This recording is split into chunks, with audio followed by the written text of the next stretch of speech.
Story 1. My alcoholic brother-in-law moved in temporarily and took over our lives. When I finally stood up to him, my husband chose his brother over me. I'm Barbara, 32F, and I've been married to Jimmy, 35M, for 4 years. We met in college when I was a sophomore and he was a senior. I was immediately drawn to his kindness and protective nature. We dated for 5 years before getting married in a small ceremony surrounded by close friends and family. Jimmy and I have always had a good relationship, but lately we've been having some serious issues because of Jimmy's younger brother, Brent, 29M. To understand the situation better, I need to give you some background on their family dynamics. Jimmy and Brent lost their parents in a car accident when Jimmy was 18 and Brent was 12. It was a devastating blow to both of them, but especially to Brent, who was still so young. Jimmy, being the older brother, took on the responsibility of raising Brent. He put his own dreams on hold, working multiple jobs to support them both while also trying to finish college. This experience created an incredibly strong bond between the brothers, but it also established an unhealthy dynamic where Jimmy feels overly responsible for Brent's well-being, often at the expense of his own needs and now our marriage. Brent has always struggled with independence and responsibility throughout his 20s. He bounced from job to job, never really settling into a career. Jimmy was always there to bail him out financially or use his connections to find Brent new opportunities. I've lost count of how many times Jimmy has lent Brent money that was never repaid. Despite my concerns about this pattern, I tried to be supportive. I knew how important Brent was to Jimmy, and I wanted to be a good sister-in-law. But over the years, I've watched Brent take advantage of Jimmy's generosity time and time again. The current situation started about 6 months ago when Brent's wife, Lisa, left him for another man. They had been married for just 2 years, and the split was messy and painful. Brent fell into a deep depression, started drinking heavily, and eventually lost his job as an accountant due to frequent absences and mistakes. At first, I was sympathetic. Divorce is hard, and I understood that Brent was struggling. Jimmy and I invited him over for dinner regularly, listened to him vent about Lisa, and tried to encourage him to seek therapy or join a support group. But as weeks turned into months, it became clear that Brent wasn't making any effort to improve his situation. Last month, Brent showed up at our doorstep late one night, clearly drunk and emotional. He told us that he couldn't afford his rent anymore and begged us to let him stay with us, just for a little while until he got back on his feet. Jimmy immediately said yes without even glancing in my direction. I was blindsided and upset that Jimmy made this decision unilaterally, but I bit my tongue in the moment. Later that night, when Brent was asleep on our couch, I tried to talk to Jimmy about setting some ground rules and a timeline for Brent's stay. Jimmy brushed off my concerns, saying we needed to be there for Brent in his time of need. Reluctantly, I agreed to let Brent stay with us, thinking it would only be for a few weeks. But it's been over a month now, and Brent shows no signs of leaving or even trying to find a job. He sleeps until noon every day, leaves messes all over the house, eats our food without contributing anything, and spends most of his time playing video games or watching TV. I work from home as a graphic designer, and having Brent around all day is incredibly disruptive. He's loud, he interrupts me constantly, and he's even started using my office when I'm not in there, claiming he needs the space to job hunt, though I've never actually seen him apply for anything. I've tried talking to Brent about cleaning up after himself and looking for jobs, but he just makes excuses or promises. When I bring it up with Jimmy, he defends his brother and says we need to be patient because Brent is going through a hard time. But I feel like we're enabling Brent's laziness and irresponsibility at this point. The final straw came last week. I had an important client meeting via video call, so I asked Brent to please be quiet and stay out of the office for a couple of hours. He agreed, but halfway through my call, he barged into the office, clearly drunk, and started rummaging through my desk drawers, muttering about needing a pen. I was mortified and had to abruptly end my call. When I confronted Brent about his behavior, he got defensive and accused me of being uptight and unsympathetic to his situation. I lost my temper and told him that his behavior was unacceptable and that he needed to start looking for his own place. Brent stormed out of the house and, of course, called Jimmy to complain about how mean I was being. When Jimmy got home that evening, instead of backing me up, he accused me of being heartless and abandoning family in their time of need. He said I don't understand because I'm an only child and don't know what it's like to have siblings. We got into a huge fight about it. I pointed out all the ways Brent has been taking advantage of us and disrupting our lives. Jimmy countered by bringing up all the times his family welcomed me for holidays when my own parents were being difficult. My relationship with them has always been strained. He said he never complained when my college friend stayed with us for a week last year when she was visiting town. I felt like Jimmy was completely missing the point. Hosting someone for a week is very different from letting them move in indefinitely with no end in sight. I told Jimmy that I love him, but I can't continue living like this. Our home doesn't feel like our own anymore with Brent here all the time. I said that Brent needs to move out by the end of the month. Jimmy got even angrier at this ultimatum. He accused me of trying to come between him and his brother and said that if I force Brent out, I'll be damaging their relationship irreparably. He stormed out of the house and didn't come back until late that night. He's barely spoken to me since then, except to reiterate that he won't kick Brent out. I'm at my wit's end here. I feel torn because I know Brent is struggling, but I also feel like we've done enough to help him already, and he's taking advantage of our kindness. I don't want to come between brothers, but I also don't want to be a doormat in my own home. Am I the for wanting to kick my brother-in-law out? What should I do in this situation? Update 1. Thank you all for your responses and advice. I really appreciate the support and different perspectives you've offered. It's given me a lot to think about. After reading your comments, I decided to try one more time to have a calm, rational discussion with Jimmy about the situation. I waited until we both had a day off of work and Brent was out of the house. I made Jimmy's favorite breakfast and suggested we have a picnic in the park where we had our first date, hoping the nostalgic location might help him remember our relationship's importance. At the park, I calmly explained how disruptive and stressful it's been having Brent living with us. I shared specific examples of how his behavior has affected my work and our home life. I emphasized that while I sympathize with Brent's struggles, I don't think we're actually helping him by letting him freeload indefinitely. I also opened up about how hurt I've been feeling by Jimmy's dismissal of my concerns and his accusation that I don't understand sibling relationships. I reminded him of how supportive I've been of his relationship with Brent over the years, despite my own complicated family history. To my surprise, Jimmy actually listened this time as we talked. He began to open up about his own conflicted feelings. He admitted that he knows Brent has been taking advantage of the situation, but he feels trapped by guilt and obligation. He confessed that every time he tries to talk to Brent about finding a job or moving out, Brent brings up their parents' death and how Jimmy promised to always take care of him. Jimmy broke down crying as he shared how scared he is of losing Brent, the only blood family he has left.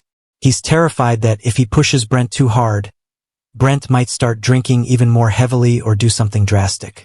Jimmy revealed that Brent has made vague comments about not wanting to go on that have really worried him. I was shocked by this information. I had no idea Brent had been emotionally manipulating Jimmy to this extent.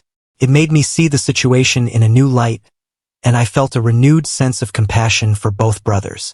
After a long, emotional conversation, Jimmy and I agreed that we need to find a way to help Brent that doesn't involve him living with us indefinitely. We decided to give Brent 2 more months to get a job and find his own place. In the meantime, we're going to set some firm house rules. Brent must contribute to groceries and household expenses. He needs to do his share of chores around the house. He must actively apply to jobs every day and show us proof of his applications. No more drinking in the house. He needs to respect my work hours and stay out of my office. Jimmy agreed to have a serious talk with Brent about these expectations and the 2-month timeline.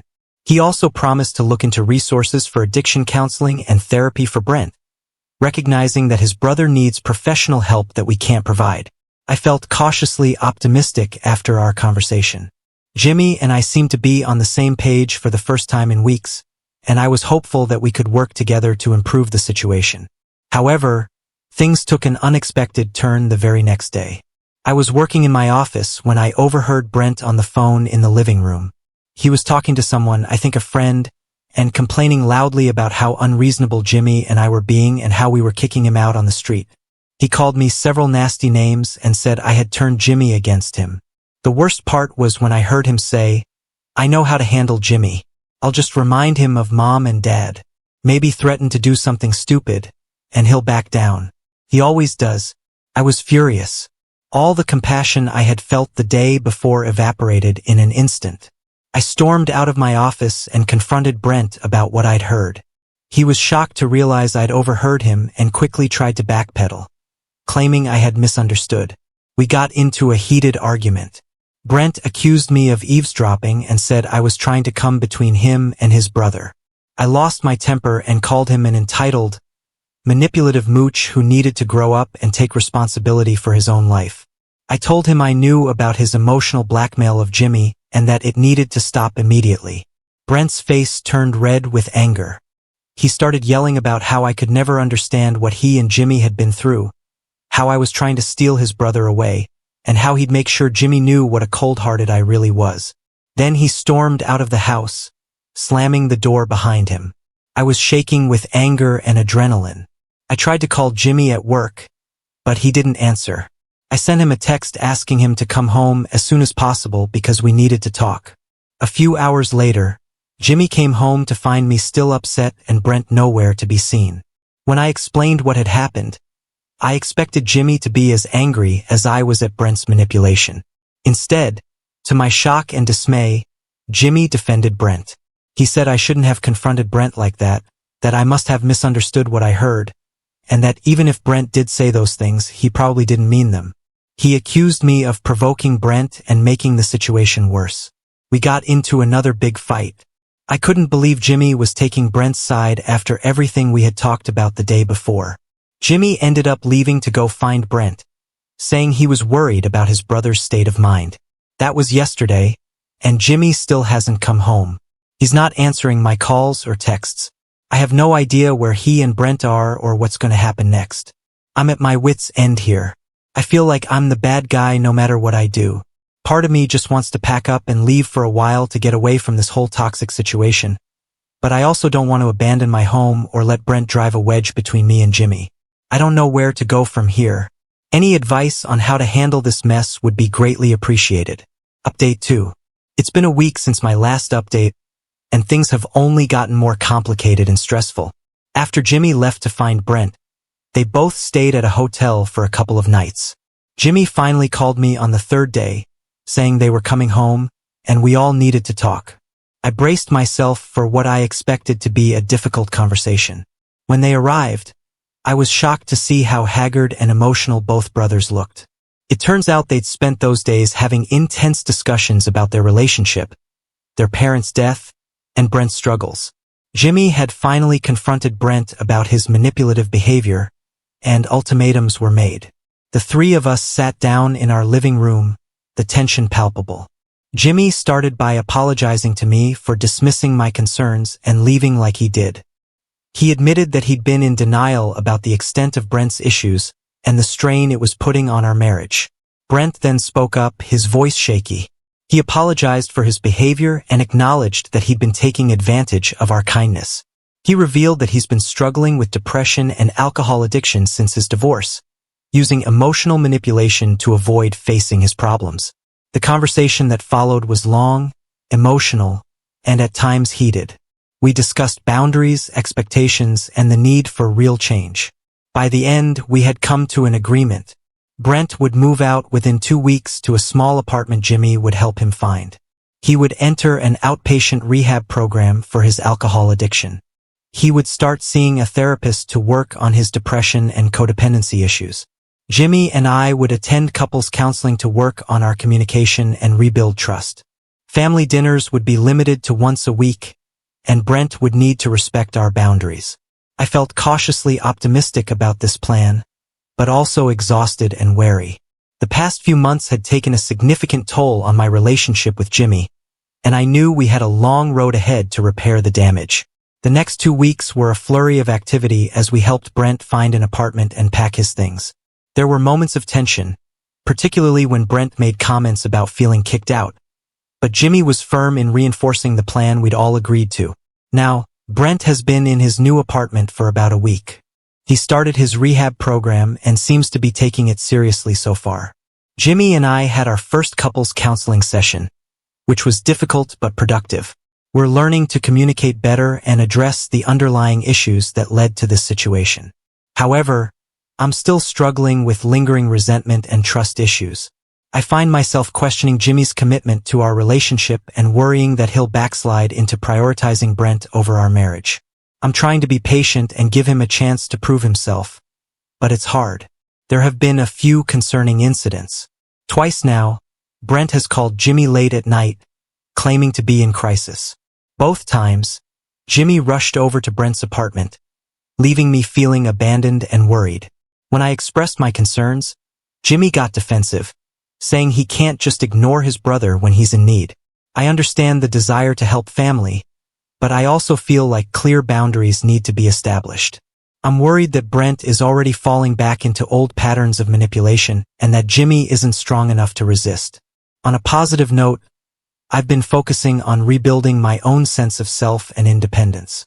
I've started taking an online course to expand my graphic design skills, and I've been reconnecting with friends I'd neglected during the chaos of the past few months. It feels good to reclaim some control over my life and remember who I am outside of this family drama. Jimmy and I are trying to plan a weekend getaway to reconnect and focus on our relationship without distractions. I'm hopeful that it will be a positive step, but I'm also anxious about leaving Brent unsupervised for an entire weekend. I'm taking things one day at a time, trying to balance being supportive of Jimmy's relationship with his brother, while also advocating for my own needs and the health of our marriage. It's a difficult tightrope to walk, and I'm not always sure if I'm handling things the right way. Any advice on how to navigate this complex family dynamic while protecting my marriage would be greatly appreciated. I'm committed to making this work, but I'm also scared of being hurt again if things don't improve. Update 3. It's been about a month since my last update, and I wanted to share the latest developments in our ongoing family saga. Brent has now been living in his own apartment for 5 weeks. The transition hasn't been smooth, but there have been some positive changes. He's been attending his rehab program regularly, and according to Jimmy, hasn't had a drink in 3 weeks. He's also started seeing a therapist twice a week to work on his depression and codependency issues. Jimmy and I have been continuing with our couples counseling. It's been challenging but illuminating. We've uncovered some deep-seated issues in our relationship that go beyond the situation with Brent. Jimmy's need to be the actor and fixer, stemming from his experience of losing his parents and raising Brent, has led him to sometimes dismiss my feelings and opinions. On my part, my difficulty in expressing vulnerability due to my strained relationship with my own family has made it hard for me to communicate my needs effectively. We're slowly learning to communicate better and understand each other's perspectives. It's a work in progress, but I feel like we're moving in the right direction. The weekend getaway we planned was both wonderful and stressful. We had some great moments of reconnection, enjoying each other's company without the constant tension of the past few months. However, Brent called Jimmy multiple times during our trip, each time with some minor crisis that he insisted only Jimmy could help with. Jimmy tried to set boundaries, but I could see how torn he felt each time his phone rang. On the positive side, I've thrown myself into my work and personal development. The online course I'm taking has led to some exciting new project opportunities. I've also started volunteering at a local animal shelter, which has been a great source of joy and stress relief. As for our family dinners, we've managed to stick to the once-a-week schedule. They're still somewhat tense affairs, but they're improving. Brent seems to be making an effort to engage in more positive conversations and has even started asking me about my work, which is a big step for him. However, there have been some setbacks. Last week, Brent lost his job at the local supermarket where he'd been working part-time. He claimed it was because his boss was unsympathetic to his recovery process. But Jimmy later found out that Brent had been consistently late to shifts. This led to another argument between Jimmy and me about how much support we should be providing Brent. I'm trying to be patient and understanding, but I still find myself feeling resentful at times. There are moments when I wonder if this is what the rest of our lives will look like. Constantly walking on eggshells, waiting for the next crisis with Brent.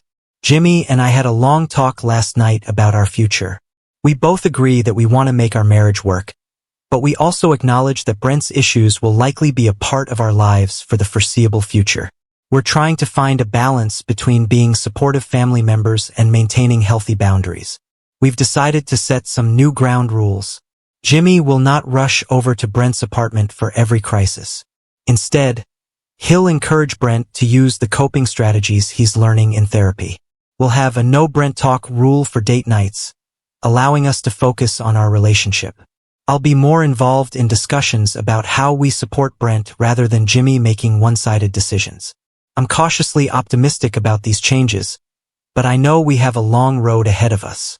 I love Jimmy, and I want to support him, but I also need to make sure I'm taking care of myself and my own needs as we move forward. I'm trying to take things one day at a time. Some days are better than others. I'm learning to celebrate the small victories, like Brent making it through a family dinner without any drama or Jimmy and I having a disagreement without it turning into a big fight about his brother. I'm not sure what the future holds for us, but I'm committed to doing the work to make our marriage stronger.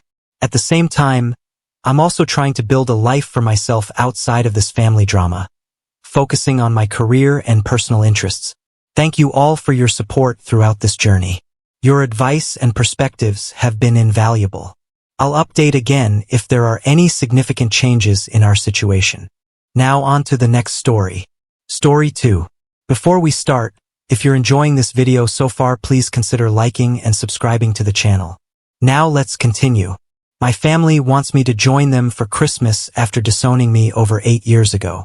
I need advice on whether to go or not to go, so here's the thing. 8 years ago, my family kind of kicked me out, and we haven't been close since.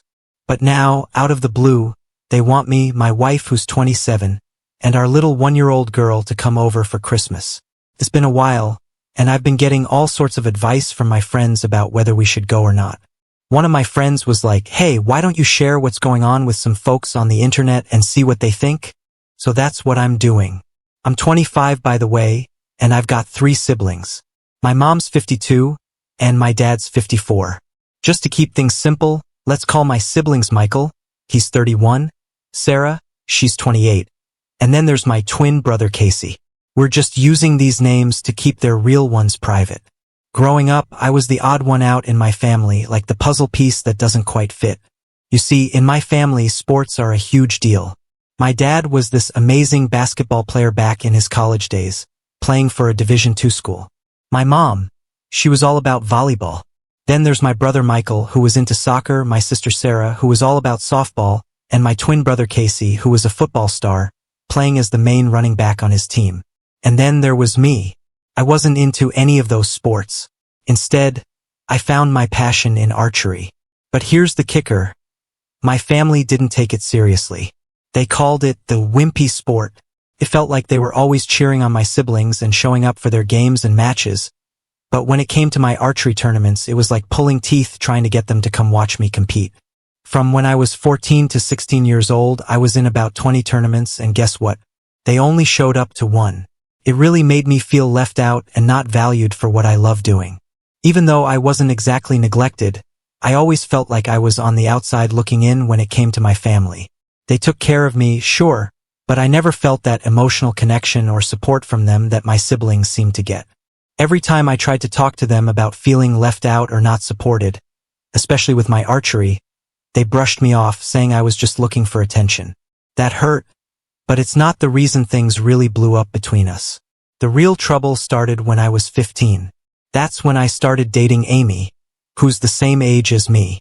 We were both in the same grade, and after dating for about 6 or 7 months, I thought things were going really well, so I decided it was time she met my family. They all seemed to like her a lot, which was a big relief because I was already starting to think she might be the one, even though we were pretty young. But then things took a massive turn a couple of years into our relationship. One of Amy's former friends dropped a bomb on me. She claimed Amy had been cheating on me for a few months. At first, I had no clue who it could be with, but when I confronted Amy about it, she broke down and admitted it was my twin brother Casey. Imagine that. Finding out the person you thought you might spend your future with was cheating on you with your own twin brother. It was like a double betrayal from 2 of the people I should have been able to trust the most. When Amy confessed that her feelings for my brother Casey were stronger than what she ever felt for me, it felt like my world came crashing down. It was a huge shock, and it hurt more than I can describe. Later that day, when I confronted Casey about it all, my built-up anger and hurt exploded. I ended up punching him, which was wrong. I know I shouldn't have resorted to violence, but at that moment, all the years of feeling less important, less supported, and now this betrayal just overwhelmed me. As a result of what happened, my family had a choice. They could have pressed charges against me because I was old enough to be tried as an adult, but they didn't. Instead, I was sent away to live with my aunt. She was pretty much the black sheep of the family too, having been estranged and living in a different city about 2 hours away. That moment marked the end of any contact I had with my family. Moving in with my aunt and her husband was tough at first. I was dealing with a lot of emotions and trying to figure out how to move on from everything that had happened. But with time, their support helped me a lot. They showed me that it was possible to live a good life without the approval or support of my immediate family. Gradually, I stopped longing for a relationship with them and started to focus on building my own path. Thanks to the new start my aunt and her husband gave me after moving away, I started fresh. I switched to a new high school and then made my way to university right in my city, where I worked hard and ended up graduating with a degree in electrical engineering. Life took a turn for the better when I met the woman who would become my wife. We got married, and I remember wrestling with the decision of whether to invite my family to the wedding. In the end, I chose not to, fearing it might lead to unwanted drama on such an important day. Life moved on, and together, my wife and I bought a house about an hour away from my aunt's place. Not long after, we were overjoyed to welcome our daughter into the world. Then, about a week ago, and a whole year after my daughter was born, something unexpected happened. I got a Facebook message from my mom and dad. They said they wanted to reconnect and suggested we all get together over Christmas at their house. I was taken aback and told them I'd think about it, mentioning I might have other plans, but would let them know for sure soon. And as if that wasn't surprising enough, my siblings Michael and Sarah, whom I hadn't been in touch with since I left, sent me friend requests on Facebook. That felt really weird to me, considering everything that had happened and the years of silence between us. My wife has told me that if I decided to go, she and my daughter would spend Christmas at my father-in-law's house, as she does not have to deal with unwanted stress, as she is 2 months pregnant. And I agree with her. My question to those reading this is, should I go and try to reconcile with my family, or should I not? I am very conflicted on what to do. On one hand, they perhaps feel bad about what they did to me and want to apologize for what they did. But on the other hand, perhaps if I go there, they will try to make me apologize to Casey, which I do not want to. Any advice would be helpful. Now, for the top of comments before reading the update. I don't know. As a parent, I cannot fathom going no contact with one of my children. Meet with your parents for a lunch in public and see why they want to reconnect, and then decide if you want them in your life. You get to be the one to decide, not those that kicked you out, just you. They have no rights to know your wife and child at this point. Merry Christmas, and congrats for the next bundle of joy. Now, for the update. Hi guys. It's been a rough 2 weeks, but thank you all for your advice and support. This is going to be a really long post. I wanted to post earlier, but some things got in the way. 2 days after Christmas, my wife began to experience unbearable pain in her abdomen area, and she hardly could stand on her 2 feet.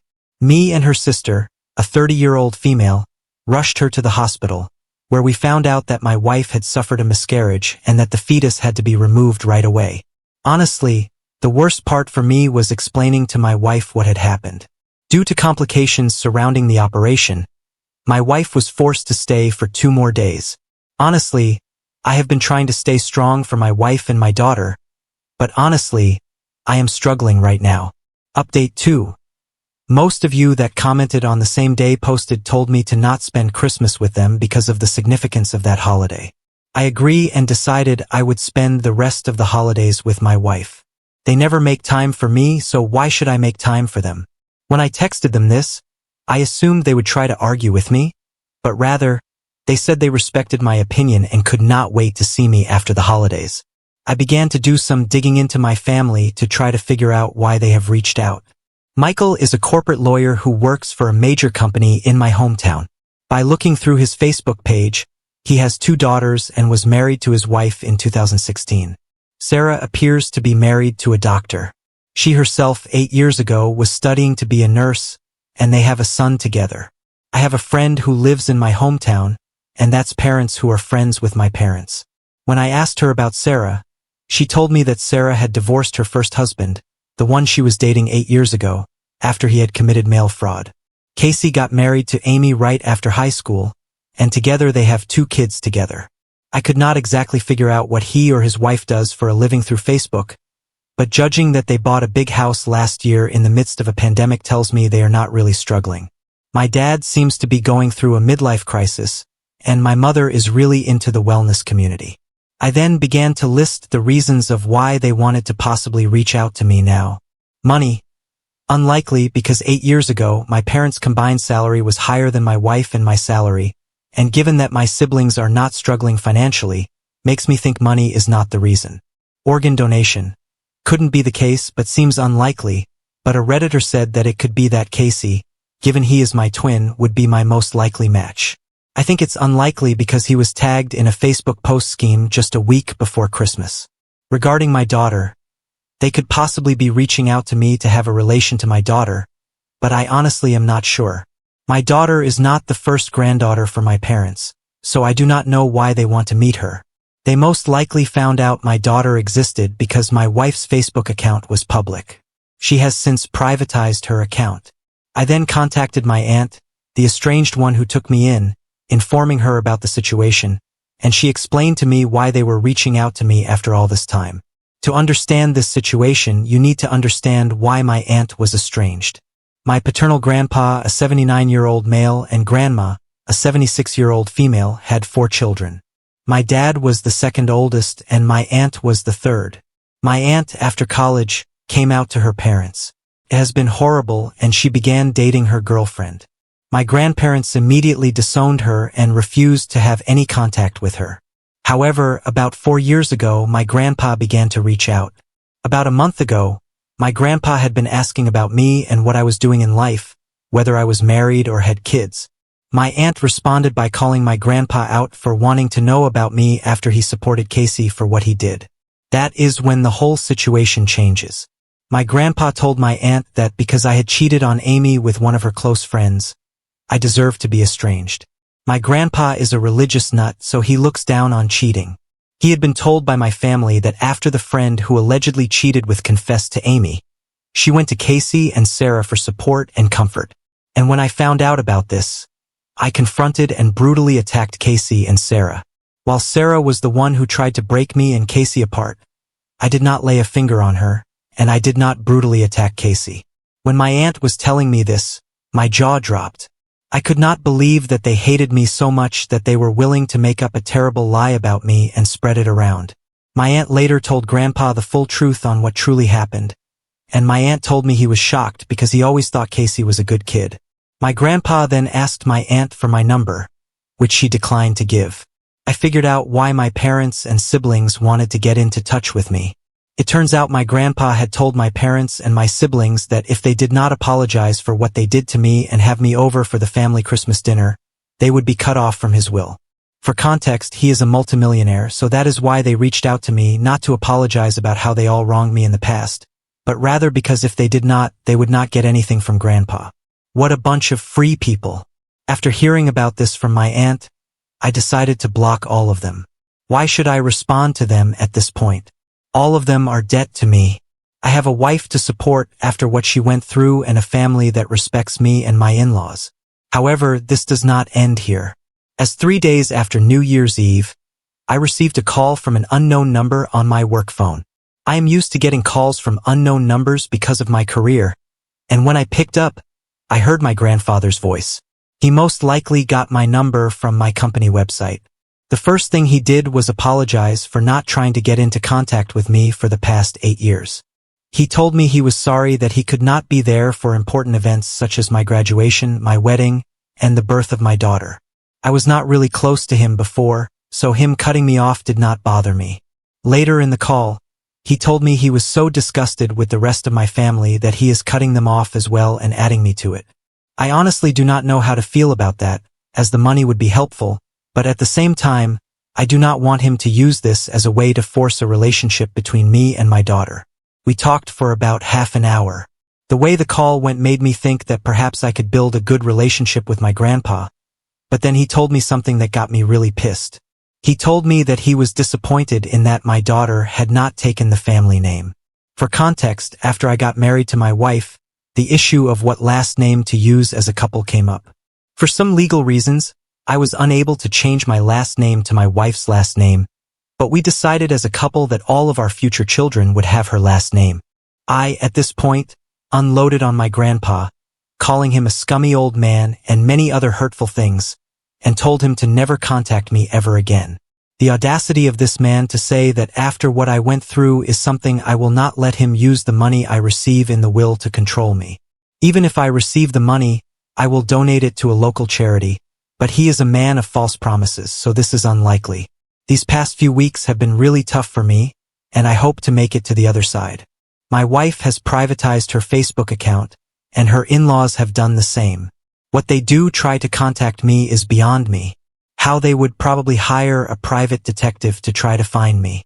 I believe they do not know where I live, but you never know. I have thought of getting a restraining order, but given that there are lawyers within the family, means getting one will be hard. I did not really get any time to answer any questions given in my last post before it was deleted for some reason. I will do my best to answer any questions for the next day or two, but after this, I am done using Reddit for a while. Thank you all for your advice, and I wish you all the best in this new year. Now on to the next story. Story 3. Dad left me our house when he died, but my mom kicked me out to live with her new family 15 years later. I tried to take my house back, but they're threatening me, so I brought cops. I am 24M. Let me start off by saying I was kicked out by my mom because she needed to impress her new husband. Okay, if kicked out seemed a little harsh, we can say she moved me out of my own house and made me live with my grandparents. Father's side. I have all the good memories until my dad was alive. Unfortunately, we lost him when I was 7. As a kid, I felt devastated. I was very close to my dad, and sending him off inside a coffin broke my heart. I still remember that moment very clearly, and it saddens me till date. While I was still processing the loss, my mom showed up with another man and insisted I call him Dad. I was like, no way. I don't know if I was right or wrong, but I just didn't feel right to call him Dad. Just within a few months of my own father's demise after that first meeting, I often found him in my mom's bedroom, and it was difficult to see how quickly my mom had moved on. She didn't even wait for a year before bringing my dad's replacement to the house. I was not ready to accept him as my dad's replacement. I had recently turned 8 when they planned their beautiful wedding. They had put up a pretty huge wedding for second-timers. Anyways, none of my business. She left me with my grandparents as she went on her honeymoon. A month passed by, but she didn't turn up. I kept asking my grandparents when Mom would come to pick me up, but they didn't have any answer. Then suddenly, she showed up one day. I was so excited to see her after so long. I rushed to hug her, but she had brought all my belongings to dump me at my grandparents'. I was heartbroken to say the least. I lived with my grandparents until my high school. I was happy with them. My mom used to show up sometimes, only to tell me how much she loved me and cared for me. Sometimes, I used to question her that if she loved me so much, why had she dumped me at my grandparents'? She had no answer. She would try to cover it up by saying, "Oh, your grandparents are turning old. They need a helping hand to run their groceries and dump out their trash." It was much later that she admitted the actual reason. She had given my room to her stepchildren. Bill, Mom's husband, had 2 children who moved into our house with Bill after their wedding. My mom prioritized her new family over me. It was natural for me to get resentful of her. So eventually I stopped bothering her. After high school, I moved out from my grandparents, but I still visit them often. They were kind of a savior for me. They have raised me. If not for them, my childhood would have been ruined. Now I'm 24. After working for a year in marketing, I thought of starting my own venture. I needed capital for that, so I thought of leasing my house. Oh, if I didn't mention this before, there's a bummer on the way for my mom and her loving family. Actually, the house in which they are living belongs to me. Yeah, that's right. My dad made a will on his deathbed, and he very meticulously gave me every penny he had, including the house. I was a kid when his lawyer read his will after his funeral, but with the look on my mother's face, I can surely say that she was not liking it at all. Later, I got to know that she tried several times to overturn the will, but she lost it every time. My dad had made the will very precisely that the house would be mine, but I can sell it only after I turn 21. Until then, no one touches the property. My grandparents think that Dad would have probably foreseen Mom's plan, and that's why he made a rigid will. Else, she might have manipulated me in my childhood to give away the house to her. Last month, I called Mom to inform her about my plan of leasing out the house, but she didn't answer my calls. This week, when I went to meet my grandparents, I told them I was planning to make some extra bucks from the house. They gave a weird reaction.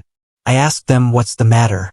They said I might have to face a lot of resistance to vacate the house from Mom because her stepdaughter is pregnant with a teenage boy who has run away from his responsibilities.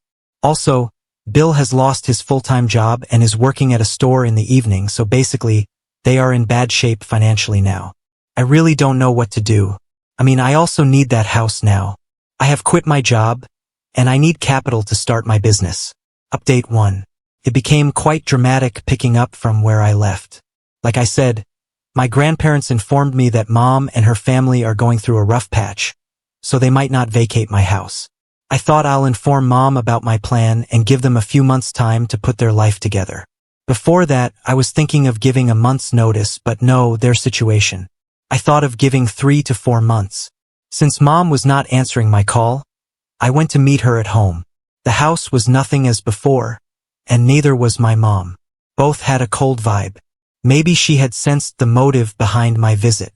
On seeing me at the door, she gave out a fake smile and a half-hearted hug. Mind you, we were meeting after almost a decade. Yeah, she stopped visiting me after I entered my teenage years. Yeah, I had turned bitter towards her. Why would I not? Even though we met after so many years, she didn't bother to ask me how I had been. She was not interested in knowing anything about me. It was like, oh, you're here. Must have been something important that brought you to my doors. The pleaser in me said, oh no, nothing important. Just came to check on you. It's been a long time. She smiled and said, sure, it is.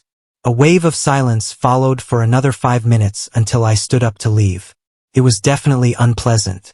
I didn't feel welcomed at all. Besides Mom, my pregnant stepsister was also home, and she too gave me a very bad look, as if I was there to create some sort of trouble. For the moment, I dropped the idea of taking back the house. I explored other means of arranging the money for my business, but Mom crossed all limits of narcissism. Last week was my dad's 15th death anniversary. My grandparents held a small prayer ceremony at the church. Since I was in the town, I decided to have a decent ceremony by feeding the poor and giving off some gifts to the underprivileged children. I invited my friends and relatives for the prayer. I emailed the invite to Mom as well, but she didn't respond. When I traced the history of the mail, I found she hadn't opened it. This was my first mail to her. I thought it went to a spam folder or something, so I showed up at her house again. This time, Mom wasn't at home. My stepsister, Brenda, answered the door. No hello, no greetings. A straight question slapped on my face. You're back again. What's the matter? I said I was there to meet Mom.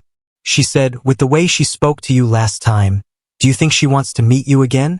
She said it so bluntly that I couldn't get what she said, and I spit it out that I was there to invite Mom for the prayer ceremony of my dad. She chuckled in my face and said that was like centuries ago. You're still holding that up. Get over it. I said, excuse me. He was my dad, and it's none of your business to comment. She rolled her eyes and pushed off to her room. I sat there like an idiot for a few more minutes, and then I left a note for Mom at the table. I asked her to call me back. She called me the next day, and I told her about the prayer ceremony. She remained quiet for a minute and then said she would not be able to make it because she had to take her Brenda for a checkup. That was a bummer. She could have said that she would try, but turning it down outrightly was disappointing. I replied sarcastically, yeah, of course they are your priority. We are no one to you, so be it. Good luck raising that narcissistic woman and her bastard child. She flipped out that I used that word. I said, why would I be nice to her when she was so mean to me? She made fun of my emotions to defend her mom, saying it was natural for her to get furious. You can't talk about dead in front of a pregnant woman. You're such an insensitive dud like your father. The moment she said that, I lost my mind. I yelled at her that she should not talk trash about my father. If anyone who's insensitive here, it has to be her, the way she was talking about my dead father. She said, your father died 15 years ago. Got him. Get over it. I said, sure, the way you did within weeks or maybe days, who knows. You know what? You don't need to come. My father would not like your prayer after seeing your true colors. I hung up the phone saying this. The same day, I hired a lawyer and started the process of sending a legal notice of eviction. The lawyer took some 15 days to validate my dad's will and send the notice to Mom. As expected, when the eviction notice reached them, she freaked out. Apparently, she never thought I would go to such lengths to extract my revenge on her for not attending Dad's prayer ceremony. I laughed at her voicemail and blocked her when she couldn't contact me anywhere. She showed up at my grandparents' place. I wasn't there at that time. Oh yeah, I'm living with my grandparents again until I put my life together. My mother requests my grandparents to convince me to withdraw the eviction notice. My grandparents are calm and nice people. That's why they didn't throw her out. They said they don't have any say in this. It's my property, and I get to do anything I want. Fair enough. The answer didn't go well to her, and she blamed my grandparents for raising me as an entitled brat. Really, what was she smoking when she said that? I asked my grandma why she did not say anything to my narcissistic mom. Grandparents were like, we don't want to mess up with such a woman. I said, I want to mess up, and now I'm not going to let them live in my house for one extra day. I gave the eviction notice as per the tenants' law in the country. Though they are not tenants, they ain't paying any rent to me. On top of that, I'm the one paying the property taxes every year, so legally, I'm entitled to throw them out right away. My grandparents are God-fearing people. They talked me out of this idea. They said, for the sake of the Lord, give them that 1 month to find another shelter. There's a pregnant woman there, and we shouldn't pull her into the streets.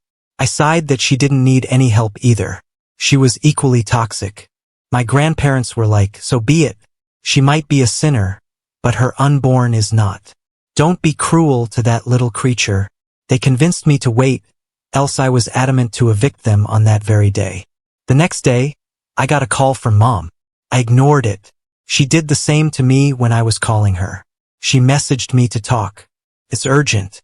I responded to check out my calendar and meet me at grandparents at my open slot. This didn't go well with her. She sent a long reply that I was trying to throw weight on her. What did I do with her 5-paragraph mail? Nothing, that's right. I didn't respond. She might have got the hint that I was not going to give in to her pressure. Throughout my childhood, whenever I used to cry or throw tantrums for going home instead of loving me, she would scold me and ask me to behave. She would petrify me to be a good lad and not throw tantrums. This was her parenting style, and it worked in order to keep her happy and not mess up with her.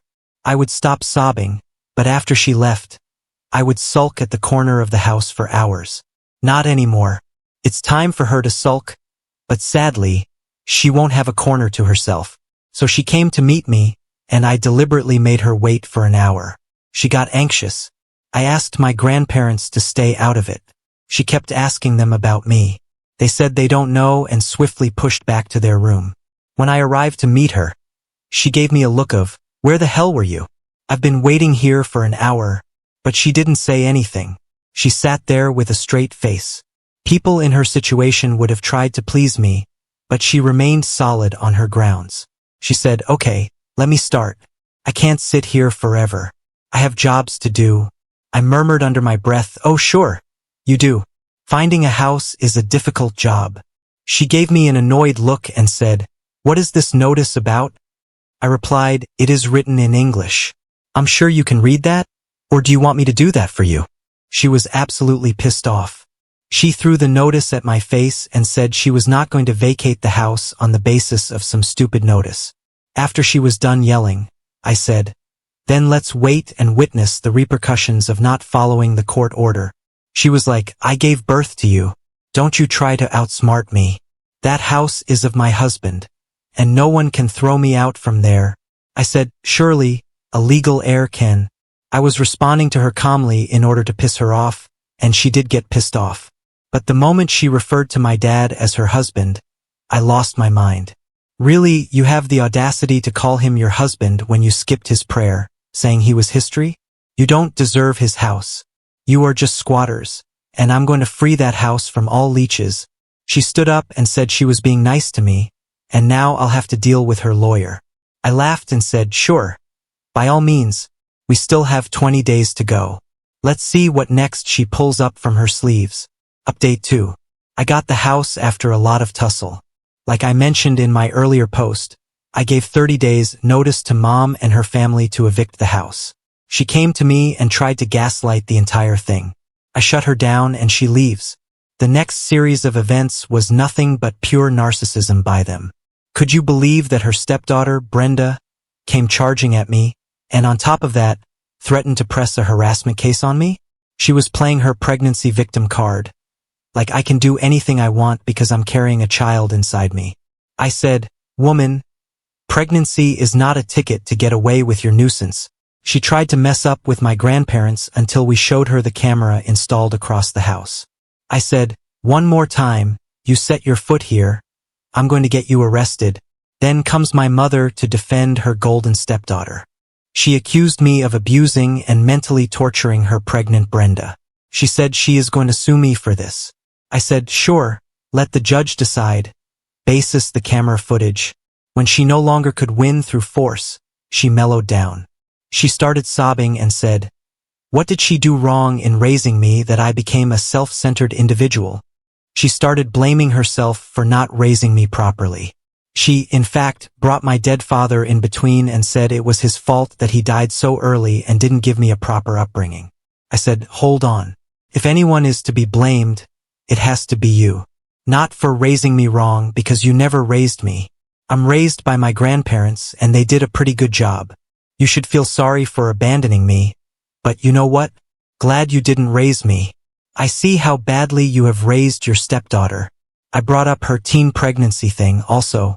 I know I shouldn't have done moral policing, but in the moment of rage I did. Naturally, she got furious at me. I realized that I had overstepped my boundaries, so I remained quiet after that. I said, I didn't want to get into any further talks. I just want my property back. I have let them live there for free for so many years now. I really need it.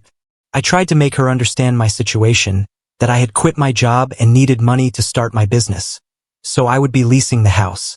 She flipped out that I was throwing them out only to let other strangers live there. I said, the other strangers are going to pay me rent. If you agree to pay, you can live there. She again freaked out that I was bringing money into the family matters. I said, there ain't any family here. You threw me away like a pile of garbage and hardly checked on me.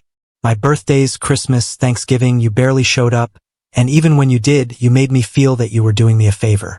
What kind of mother does that? A mother like you, right? She tried all means to manipulate me. Gaslighting, guilt-tripping, and her usual on anger. When she understood that I got no chills, she left. You guys are thinking that they vacated the house after that? A big no. They didn't. Mom's loser husband was yet to come into the picture. That sure-headed man sent me a voicemail. Dude, you don't know who you are messing up with. I can deadlift you and make you plead for your life. One punch on your face, and you're going to forget about the house. You show up at my door again, and I'm going to knock you out. That dude is big, and he loves to flaunt it. I don't know much about him, but my grandparents cautioned me not to mess up with him. He is a bully. Sure, he is, but he is so dumb. He laid out the evidence against himself by threatening me over voicemail. I didn't respond to him because I wanted a bigger dude to handle him. The cops, on the supposed day of eviction, I went to the station and registered a case of threats. I had solid evidence. My lawyer walked down with me to the station and requested the cops to accompany us for the eviction. Initially, they were not ready to come. They said, call us if they cause trouble. But we didn't want to deal with the squatters by ourselves. Some cash helped in getting them on board, and they accompanied us. When I reached the house with my lawyer, Mom, Bill, and Brenda started cussing us. Her loser husband even came out with a hockey stick, but as soon as they saw the cops' vehicle behind our car, he stepped back. The cops showed them the eviction notice and asked them to leave. They were so confident of chasing me out that they didn't even pack their stuff.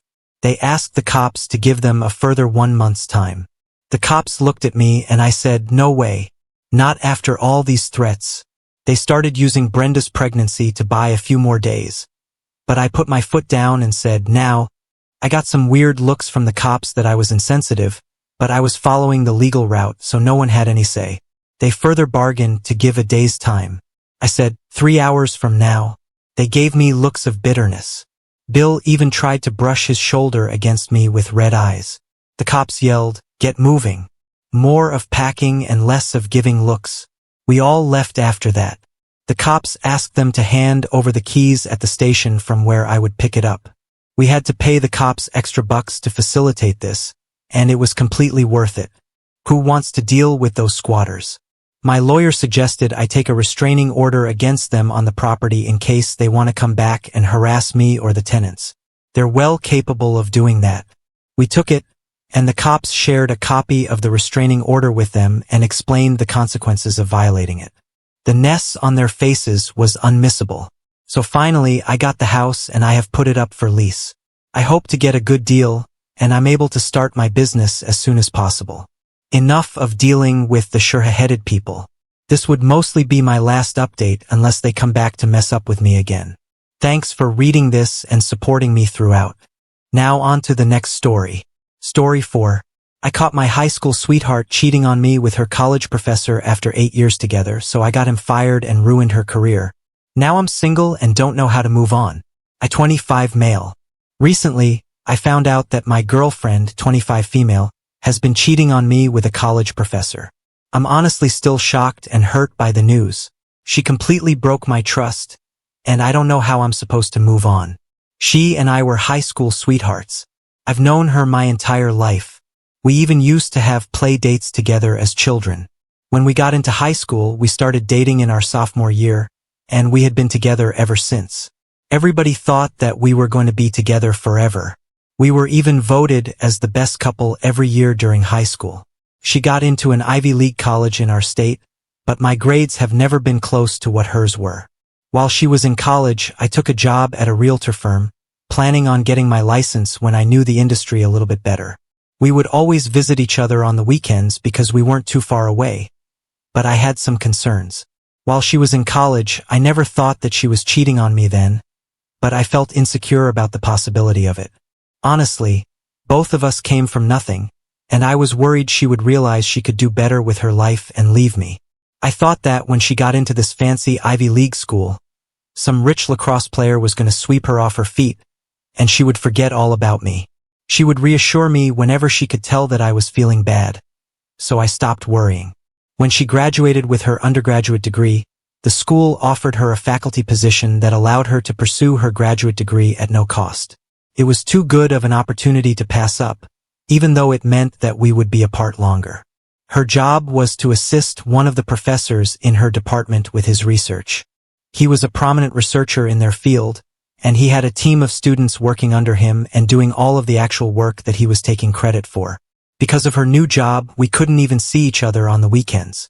Every now and then, I would come up and surprise her, but she was always so stressed and so tired from her work that we never had any fun. However, when I did get the chance to talk to her, all she would talk about was her professor. She idolized him like he was the lead singer of some rock band. At first, I thought it was just professional admiration, but when I saw a picture of both of them in one of the school's newsletters, I started to raise my eyebrows. It was a harmless article highlighting the research that the chemistry department had been doing. Inside the article, there were different pictures of the students doing the research, as well as some candid shots of everybody while they were working. I happened to notice that in one of the pictures, his hand was resting on my girlfriend's lower back. For some people, that's a harmless gesture, but seeing her much older male professor doing that to her brought up a lot of red flags for me. Shortly after seeing the image, I gave her a call, and I just asked her about it straight up. She laughed at me and told me that I had nothing to worry about and that I was just in my own head and feeling insecure like I always was. She and I rarely fought, but the way she phrased her statements made me pretty angry, and we got into a huge argument about it. After 2 days of not talking, I caved in and called her and apologized, and it seemed like everything was going to be good from there. Our anniversary was coming up, and we had originally planned for her to take the entire weekend off so we could spend it together. I was halfway to her apartment when she called me and told me she wasn't able to step away from the lab. I pulled over on the side of the road and talked to her about it, telling her how disappointed I was that she wasn't putting her foot down about it since this meant so much to us. She promised me that she would make it up to me the following weekend and told me just to turn around and go home. I was closer to her apartment than I was to my house, so I just carried on moving forward. I figured that if she was stressed out and tired, I could at least order some takeout for her and spend a few hours with her before leaving. When I got to her apartment, I unlocked the door with the spare key that I had, and right away, I realized that she was home. She had told me on the phone that she would be at the lab for most of the night, so that was a surprise. I could smell food, and I could hear giggling coming from her bedroom. I walked further in and saw that there had been a meal recently cooked. 2 plates were on the table, and a half-empty bottle of wine accompanied them. My heart completely sank into my stomach. Just as I had suspected, there was definitely something going on. I didn't know who it was, but she clearly had somebody here for a romantic night, and they were in bed with her. I cautiously approached her door and opened it to find her in bed with her professor on top of her. They didn't notice me right away, but when I spoke up and asked what was going on, he jumped off of her, and she quickly ran up to me and tried to calm me down. It was almost comical how hard the professor was trying to hide his face from me. Clearly, he didn't want me to tell anyone about what I saw. I stormed out of her apartment, dropping my spare key on the ground before I left. I never wanted to go back there again. It was a lot for me to process. For the first few days after it happened, I was practically dead to the world. I had planned on marrying my girlfriend, and before I even had a chance to propose, she threw 8 years of a relationship away. We could have had a love story to tell our grandchildren about, but she ruined it. After I got myself together, I realized that I needed to move on by getting a little revenge of my own. Obviously, the professor did not want me to see who he was because he was afraid of losing his job. I knew that once the headlines were out about a notable professor taking advantage of his college students, that he would never find another job in the industry again. I called the Human Resources Department of the university and told them about what I saw. They told me they would be launching an investigation.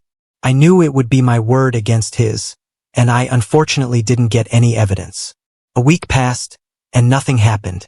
I assumed they were sweeping it under the rug, so I called a local newspaper, and they were very interested in the scandal. It didn't take long for me to finally see the news that he had been fired. I hadn't spoken to my ex since the night I found her in bed with her professor, but her parents were furious with me about outing the relationship. Apparently, since the professor she was hired to work for no longer worked at the university, she didn't have a job. That meant that they would either have to shell out tens of thousands of dollars for her graduate degree, or she would no longer be enrolled. She ended up having to drop out because they couldn't afford to take out any more loans for her. She is out of my life completely, but I still don't know what I'm supposed to do moving forward. She was the first and only woman I've been with, and I'm a little afraid to get back out there. Now on to the next story. Story 5. A 37-year-old male had dinner with my estranged sister, a 47-year-old female, and was forced to pay the bill. How should I proceed? I have a sister, let's call her Clara. Then I used to be somewhat close with. When we were young, over our adult lives, we've drifted apart. 3 years ago, due to a fight about her demanding I give my foreign transit pass worth around $140 to a mutual cousin who she was close to, but I barely know the cousin, we became estranged. It was a silly fight that didn't make sense since Clara had a good-paying job at the time, so she could have just given the money herself. The cousin could have easily afforded it also. We haven't really spoken since. Fast forward to yesterday. I wanted to reconnect with Clara and my nephew, a 28-year-old male. I suggested we meet at a restaurant that she likes. I brought my wife and my toddler son. Clara brought my nephew and her new husband of 2 years, stepfather to the nephew. The dinner was good. The heavyset nephew wanted to order for everyone, so he ended up ordering quite a lot of food. We had a few light conversations about life, travel, work, etc. It felt great, like I've done some good to reconnect with family members and have a sister again. Over half of the food was left. The waiter packed it up and then left the check. My wife had to use the restroom, so I was left with my toddler son along with Clara, my nephew, and her husband. With one fell swoop, Clara picked up the tray with the containing check and dropped it right in front of me with a thud. Then she said with a smile, "Here, you pay for it." I honestly thought she was joking. I've never encountered a situation where your fellow patrons don't at least split the bill, but being shoved the bill was a shock to me, especially when both Clara and the husband has a senior position at one of the most popular US shipping companies. Also, the nephew was just bragging about how he has this great job that makes a ton of money while doing nothing, so I'm basically being asked to treat 3 grown adults. At that moment, it felt surreal to me. All 3 of them were smiling, looking at me to pay, waiting. And my response? I felt they had no choice but to drop my card while still hoping this was all a joke. I strained to maintain a smile. It wasn't a joke. Clara took the tray with the check and only my credit card and handed it to the waiter. The waiter came back with the charge card and check, and I uncomfortably signed my name on it. My wife came back from the restroom unknowing of the situation. She saw that I looked distraught, asked if I was okay. I said I needed to use the restroom and excused myself. In the bathroom, I wanted to scream like, "What just happened?" I didn't have enough time to process what just occurred. I came back to the table. The cherry on top to this event was that they also took home all the leftovers. They just took it. Like, really? Clara shoved me with the entire bill and then took all the leftovers. It was just wild. After we parted with Clara and her family, I told my wife what happened. My wife became livid at Clara. I was angry also at Clara and also at myself. I didn't understand why I agreed to pay. It felt like it happened so fast, and I was put in this situation where I had no choice but to pay for the bill or ruin the dinner. Eventually, my anger turned to disappointment at Clara, thinking how a sibling can be so petty over a dinner bill. Over the drive home, both my wife and I came to the conclusion I should just ask her for her portion of the bill, 3 or 5.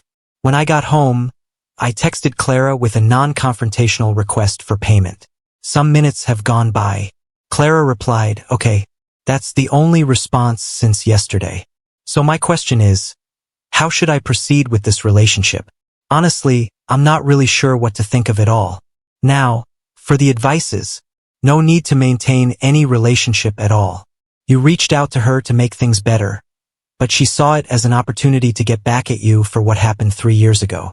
Not just that, her husband and son were also in on it since they ordered too much food that they couldn't even finish, kept smiling, and expected you to pay the bill, plus took the leftovers home. I'm pretty sure they didn't even thank you for the dinner. Clearly, they had this planned out. Now on to the next story. Story 6. My husband, James, 31, male, and I, 29, female, attended my best friend Sophia's fellow female baby shower. Sophia and I have been best friends since our college days. We initially became roommates, but our friendship grew stronger as we discovered our mutual love for similar music. We attended concerts together and made countless memories. By the time we reached our final year of college, we were practically inseparable, spending summers together in each other's homes whenever possible. Once we finished studying, Sophia and I went different ways with our jobs. I got this amazing job at a big law company, something I always wanted, but Sophia wasn't sure about working 9 to 5, so she started making money through social media. Even though our schedules were totally different, we made sure to have time together on weekends. We do fun stuff like hiking, trying out cool new places to eat, going for drinks, or just chilling at home and watching movies. It was during one of our girls' nights out that I met Michael.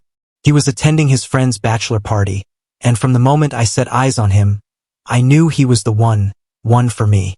Although we often playfully argue over who fell in love first, the truth is that we both fell deeply in love that very night. Fortunately, we've been happily married for 5 years now, and our marriage has been nothing short of perfect. I often tell Sophia how grateful I am that she had invited me to the pub that night.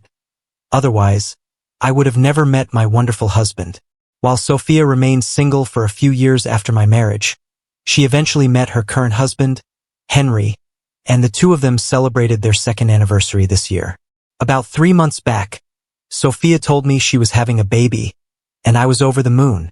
I was super excited to see my best friend stepping into this new phase of life and meeting her little one. Sophia even asked me to organize her baby shower, and I felt so honored because she wanted me to be the baby's godmother. After considering several themes, we finally decided on yellow, which was Sophia's favorite color. Throughout the planning process, I kept in close contact with the caterer to ensure that everything was in order and that the cake was delivered on time. As luck would have it, I had worked with the caterer before at my brother's wedding, so it was a breeze working with her again. On the day of the shower, we got there a bit ahead of time to double-check everything and ensure it was all just right. Henry Meadows greeted us at the door and mentioned that Sophia was still getting ready as we set up. I noticed the cake wasn't placed exactly as Sophia had wanted, so I made sure to fix that. Soon after, the guests began to arrive, and I was so happy to see some of our old college friends joining in. We hadn't seen each other in years, so we took this opportunity to catch up and share important life updates. In a vibrant yellow dress that matched her baby shower theme, she had a radiant smile as everyone around us congratulated her. As the event progressed, everyone sat down to enjoy a delicious lunch. Everything seemed to be going perfectly until Sophia called for everyone's attention. She stood up and thanked everyone for coming to her baby shower. Then, she took a deep breath before announcing, "I'm thrilled to tell you that my husband, Henry, and I are expecting our first child, and I have someone very special to thank for that." I noticed Henry looking at Sophia with a puzzled expression, trying to understand what was happening. Then, pointing directly at my husband, James, she loudly says, "Everyone, I'd like to introduce the father of our baby." I almost choked on my food. The room was filled with an eerie silence, and I could sense that everyone was taken aback and unsure of how to react. My mind raced to try and make sense of what was happening. My husband, who is not one for attention and prefers to keep to himself, grasped my hand tightly under the table. I glanced at him, and he seemed just as confused as me. Everyone was staring, and it felt so awkward and uneasy. I turned to Sophia, hoping she could explain to give a bit of context. "My husband and I have been trying to have a baby for a long time, but it's been really tough. We've gone through lots of tests because of some health issues, but we haven't had any success in getting pregnant. I've shared this issue with only a few select family members and close friends, including Sophia. Eventually, my husband and I came to accept the fact that getting pregnant might not be in the cards for us, so rather than focusing on that, we learned to be content with our life together as a couple, rather than focusing on getting pregnant." Sophia publicly referring to my husband as the father of her baby was a complete lie, but I couldn't help but feel hurt by her words.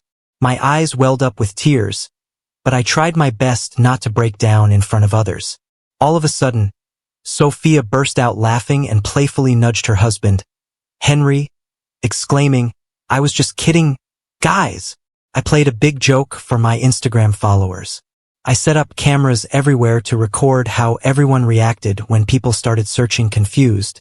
I got really mad at Sophia for causing such a huge mix-up. I couldn't believe my best friend found it funny to publicly claim that my husband was the dad of her baby, knowing full well that we were struggling to conceive. I turned to look at my husband and saw that he was red in the face, still holding on to my hands. I could tell how embarrassed he was at that moment. Although a few guests let out a nervous laugh or two, there was a general sense of discomfort in the room. I noticed that Henry, Sophia's husband, didn't join in the laughter. He looked more irritated than amused and looked at my husband apologetically. Over the years, Henry and my husband had become good friends, and I think he felt bad for us at that moment. I didn't want to confront Sophia then and ruin her baby shower, as she continued with the baby shower festivities. I tried hard but couldn't shake the unease that had settled in. After lunch, we played a few games and then finally opened all the gifts. Throughout all of this, Sophia was the only one who seemed to be enjoying chatting with other guests and clicking pictures for her social media. My husband had already expressed to me privately that he wanted to leave after the disastrous lunch, but I begged him to stay. I didn't want the guests to notice this walking out suddenly, and I assured him that I would be talking to Sophia regarding this. I guess Henry, too, was uncomfortable to go through with the party any longer because he suddenly stood up with a stern face. He asked Sophia if they could step outside for a moment, and I knew that something was about to happen. The whole room went quiet, and it was like we were all listening in on their talk. You could see things were getting really awkward. Sophia's prank made everything tense. Henry and her started arguing more and more, and Henry was getting really worked up. Then, out of nowhere, he raised his voice, and his words echoed through the room. "I can't believe you'd pull a stunt like this. They are our closest friends, and it's not just a harmless prank. You also made a mockery of our baby shower and humiliated me in front of everyone." Sophia kept repeating how she thought it was just a harmless joke, but Henry wasn't having any of it. Henry reiterated, telling Sophia to grow up and not make insensitive jokes, especially when they were celebrating the arrival of their child. The room had grown uncomfortably silent now, and all of us could hear their words clearly. My husband couldn't take it any longer, so he got up and left, telling me he would be waiting for me in the car. Although my heart ached for my friend, I also knew how hurt my husband was, and I couldn't blame him for leaving. Henry got it when my husband stormed out, realizing how much he'd hurt him. He faced Sophia and dropped a bombshell, saying, "I'm out. Your games are too much. We're over. I'll be there for our kid, but I can't stick around with you another minute." Sophia broke down in tears as Henry walked out of the party. We were all stunned, not sure what to do or say. Although my heart ached for my best friend, I knew my husband needed me more at that moment. I didn't want to confront Sophia after her difficult conversation with her husband, so I, too, left the baby shower without saying goodbye. When I reached home, I saw how upset my husband was, and we both couldn't believe what came over Sophia to play this prank on us. In the evening, Henry sent a text message of apology, saying that he had no idea that she would play this prank for a video and that he was sorry for what we went through. We were glad he reached out because we didn't want to have any animosity towards him and completely understood his point of view. Unfortunately, today, I woke up to several messages from Sophia. She tried to justify her prank by blaming it on pregnancy stress and wanting a popular video for her Instagram. Then, she acted surprised that we were upset and even questioned why I left without a goodbye.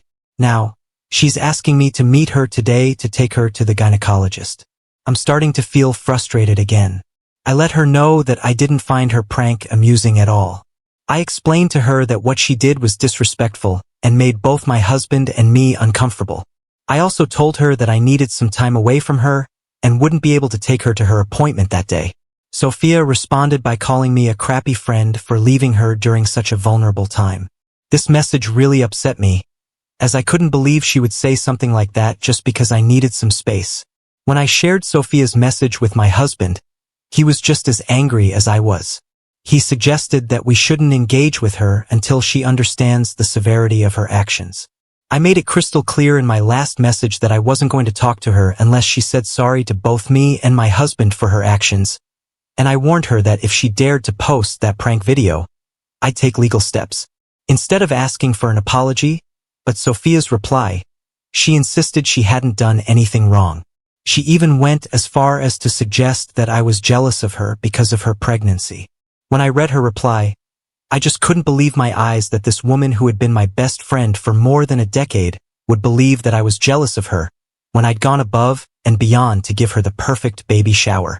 Sophia shared with me that she won't be uploading, but I should put my feelings aside and support her through this challenging period.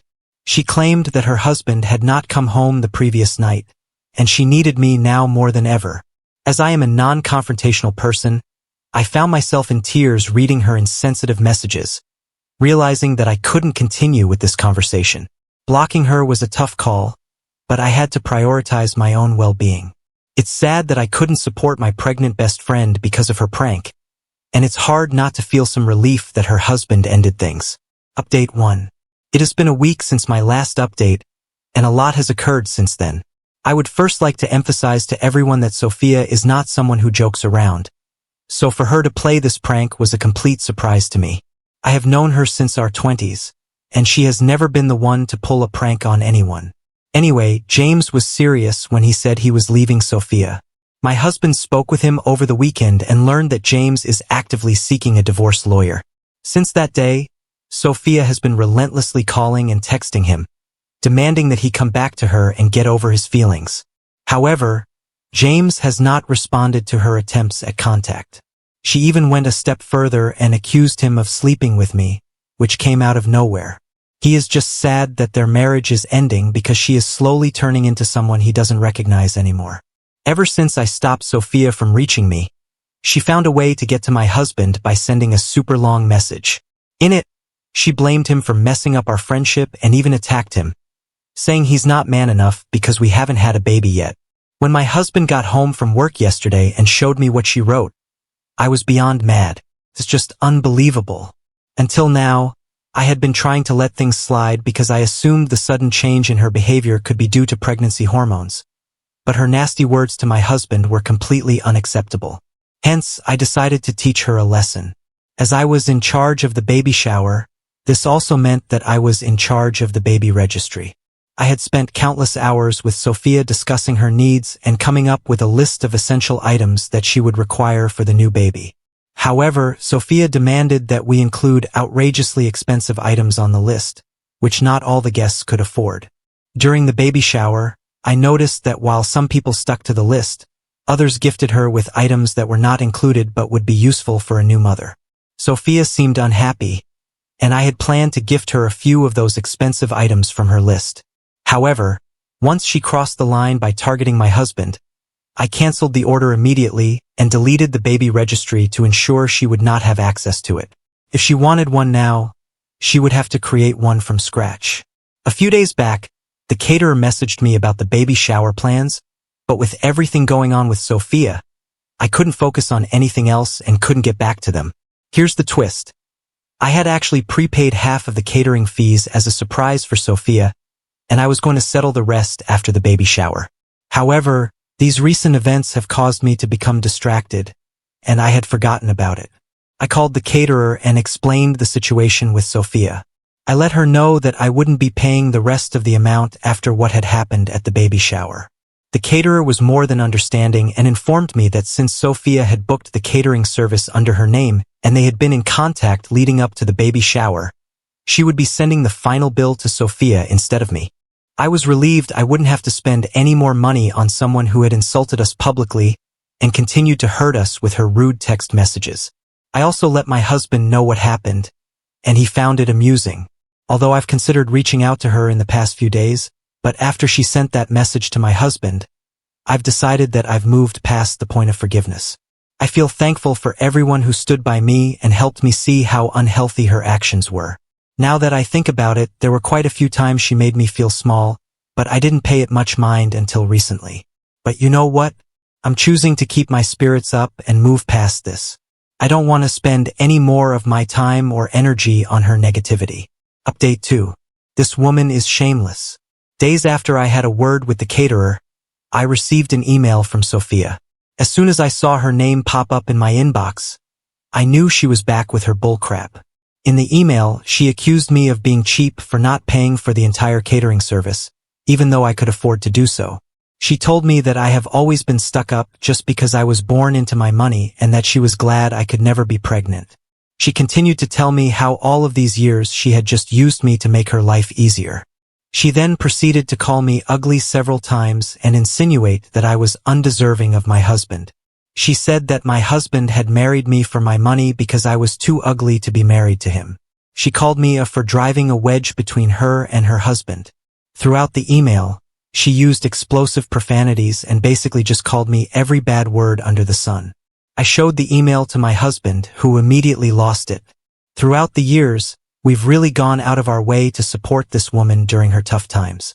We were there when she was heartbroken from her numerous breakups. Whenever we went on vacations, we brought her along, covering the costs for her flights and accommodations multiple times.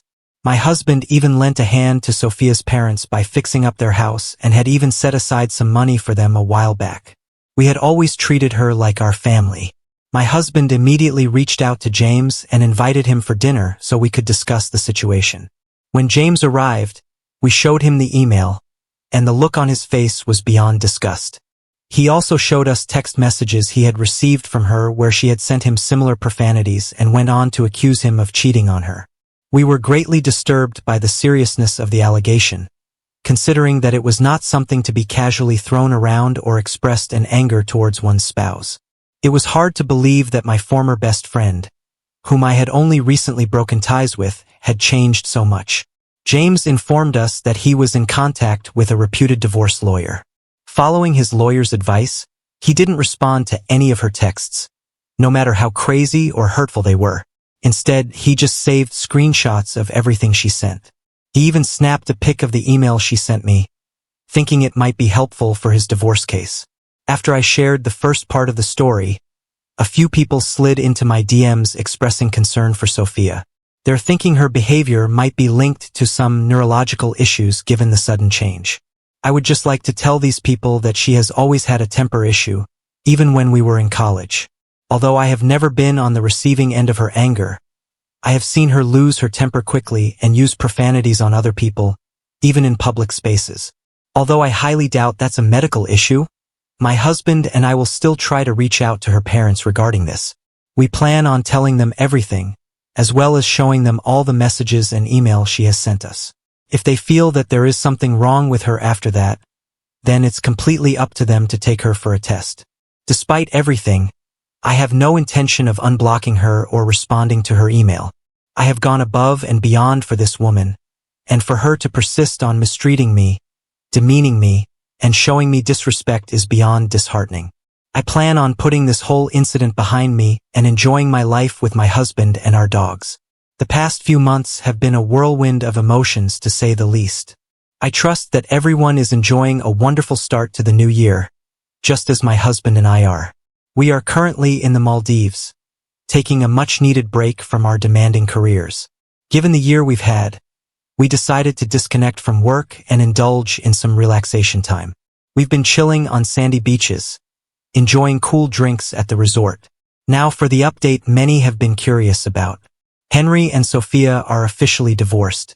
The whole legal process was a tough one, with Henry's lawyer bringing in evidence and their prenuptial agreement. Despite Sophia's attempts with her lawyer, they couldn't sway the case in her favor.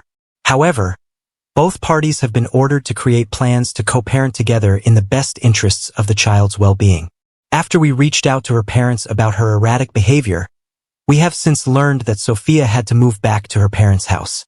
Apparently, due to her pregnancy and lack of proper work experience, she was unable to support herself along just through social media. As a result, she had to move back in with her parents. I also learned from our mutual friends that after the disastrous baby shower, everyone quickly dropped her from their circle as they didn't want to be involved in her drama. Since filing for divorce, Henry held off visiting her until she was taken to the delivery room, where he remained throughout the night to witness the arrival of their daughter. He's been pretty happy taking care of the little ones, trying to be there as much as he can and keeping up with the child support as they arranged. He still hangs out with my husband every weekend, whether it's teeing off on the golf course or grabbing some drinks later on. As for the baby shower caterer, Sophia had to pony up and cover the bill when they threatened legal action. I have received a few subsequent emails from Sophia where she still holds me responsible for the way her life has turned out. Despite her parents taking her for numerous medical tests, she's perfectly healthy, and therefore her immature actions have no excuses. Hopefully, for the sake of her daughter, she will try to change herself and become a better person in the future. As for me and my husband, we didn't let this incident affect our happy and healthy marriage. We moved past it after a month and focused on our personal and professional lives. We still make sure to go out on our Sunday dates, just like we did when we first started dating. Whenever I look at my husband, I still feel the same excitement and appreciation that I did when we first got together. I feel so lucky to have him by my side. To all the couples out there facing struggles with having kids, my heart goes out to you.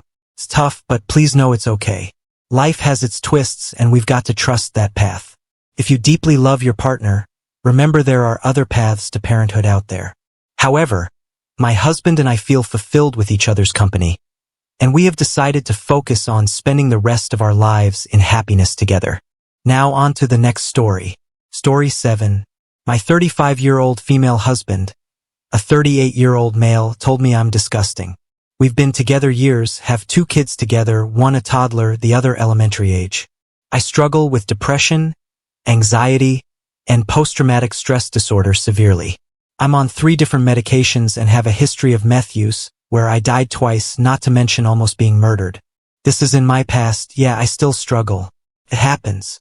Between that and childhood trauma, I know I'm going to forever have the struggle. I'm a stay-at-home mom. My kids are homeschooled. I am with them 24/7. Our youngest still co-sleeps. Between my mental health and the time my kids take up, I just sort of put my personal hygiene on the back burner. I will admit I shower every other day. I brush my teeth every day, though. I know I've gained weight since we met. I've also had 2 kids, and then I was bedridden due to a car accident for 6 months. Tonight, he told me I'm disgusting, that I let myself go. He hates it that I used to care about myself, now I just don't. I don't know how to process this. It really hurt my feelings, and my first instinct was to lash out, but I just left the room. Now I'm crying. How do I explain that it's just not easy for me to have the desire to put more effort in? I want to do better. I want to lose weight and look prettier, but it's like something inside me just hates me so much that I can't. I don't know how to describe it. How should I go about bringing up that really hurt my feelings? Make him understand it's hard for me. Update. I don't know why everyone is harping on the homeschooling bit. Like, my kids are extremely socialized, and they learn a lot through various means. Online curriculum, worksheets, co-op. My reason for no public school is honestly nobody's business, but since you all can't stop bringing it up, I believe school to be unsafe. Bullying, school shootings, no real-world value. My son was in kindergarten and coming home telling me he was being bullied. Talks of sex were happening. Cousin, not to mention his individualized education plan being completely disregarded numerous times. I educate my kids at home, but they are not prisoners at home. They have plenty of real-world experiences and friends and are educated plenty for their ages. And for everyone trying to say they think it's a red flag or dangerous, comparing me to a mom who killed her children. Really? I love my children. Everything I do is for them. That probably is a major reason I am burned out, and others are right. I can't pour from an empty cup. I spend all my energy and love on my kids, leaving none for myself or my husband. Homeschooling my kids is not a red flag. I would never hurt them, and I'm appalled that so many would even think that simply because of my choice on education. One more thing, my past drug use is in my past. I am clean and sober and have been before my children were born or conceived. So screw off respectfully. How dare any of you think that has something to do with my parenting? The only thing it's done is be more aware of the dangers of drug use, and when my kids are old enough, then being able to share my experiences so they know that it's no joke. Now, for the advice. Depression sucks. It makes you not want to do anything at all. Get those kids in a real school so that you have time to focus on you a little bit.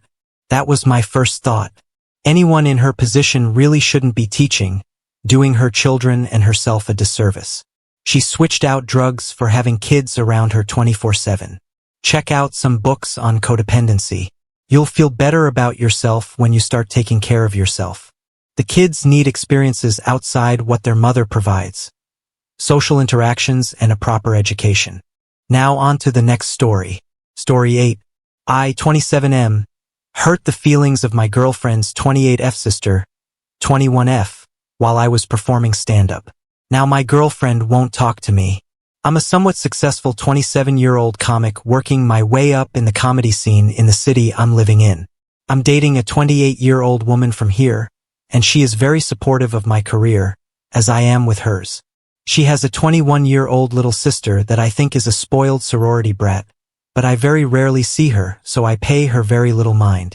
Just the other night, I was performing at a comedy club, and my girlfriend was coming to watch me perform. The night before the show, she informed me that her little sister was coming to the show with some friends. To me, this news was a possible red flag. To give some background, my girlfriend comes from a pretty affluent background where ritzy vacations and luxuries were the norm, whereas I come from quite the opposite. I come from a large family where we had to wear the busted pair of shoes for a little bit longer until the money was finally scraped together. For a lot of people, this difference could be a little intimidating, but it's never been a big issue. She is very level-headed, works hard, and never looks down on others not as fortunate as her or her family. Her sister, on the other hand, is quite the opposite. She goes to a university that is completely paid for, has all the niceties, and lets you know when you don't. She can get rude with people quite easily, especially when she's dealing with someone working a low-pay job or someone that she views as lower in status. Now, I've only acted as a silent observer to her behavior because I've only seen her a handful of times, and I quite frankly didn't want to deal with her. When my girlfriend told me she was coming to watch me perform, I grew pretty alarmed. The people that I work with, and most of the comedy crowd for that matter, is a pretty working-class group of people. They deal with hard truths and can laugh when they are made fun of. Whenever my girlfriend's sister gets put in similar situations, she definitely does not have the same reaction. In fact, she handles it just about as well as Vince Wilfer finding out the buffet closed. I also went with her and my girlfriend to a small concert at a bar, and she was rude and disrespectful to the performers the whole time. I told my girlfriend my concerns about her sister coming. She wouldn't enjoy herself, she would make a scene, or she would interrupt another comic set. The ultimate sin. My girlfriend said it wouldn't be a problem. I buckled and said that she could come, but I would not be held liable for whatever happened in the club. I tend to be playful when shutting down hecklers, but I know the 3 other comics performing, and they are definitely not. I have a 3-strike rule, but they swing like goddamn Sammy Sosa on the first pitch. She agreed, and that was that. Until the next day, we met the sister and friends beforehand and went to the club. The first comic was a lady I know, and she was spot on that night. She's by no means a pretty woman, so the girls started making sly comments to each other about it until I told them to cut it out, which they did. I then went backstage to the green room, but from the little bits I saw and heard, they were on fairly good behavior. Then my set happened. My first 6 or 7 minutes started out really well. The crowd was great and I felt in the zone. I then started working through a bit about North Face being tacky, and this proved to be the catalyst for the sister and her friends. They started talking loudly in the back, to which I told them to stop. I looked to my girlfriend to corral them in and provide some silent reinforcements. Those reinforcements never came about. 2 minutes later, I was working through a piece about being hairy, to which the sister made a comment. At this point, I noticed she and her friends had put down quite a few drinky poos, so basically, I started making fun of them being sloppy drunks. This shut them up for a little bit. I then had a piece about my mom, to which the little sister basically made a loud comment about my mom being a J. She threw the 3rd pitch, and I choked up on the bat and began to swing away like when Phoenix in a room full of Marvin the Martians. I called her out for being a petulant rich girl, made fun of her appearance, and ended up calling her drunkula. The crowd was really into it, so I was eventually able to cut off the set with some grace, but I was livid. When the crowd left and the lights went up, the sister came up to me and started getting in my face. I walked back into the green room and asked the bouncer to take care of it, and she eventually left with her friends. As I saw my girlfriend afterwards, she seemed a little upset. I told her that I was furious that she didn't help me out with controlling her sister. She asked why I was so upset whenever the set went so well. I think there was a little passive aggression in the question. I told her that even though that set went well, if a heckler catches me on a night where I'm not on my game, it ruined my entire performance. We eventually cut the conversation and drove home.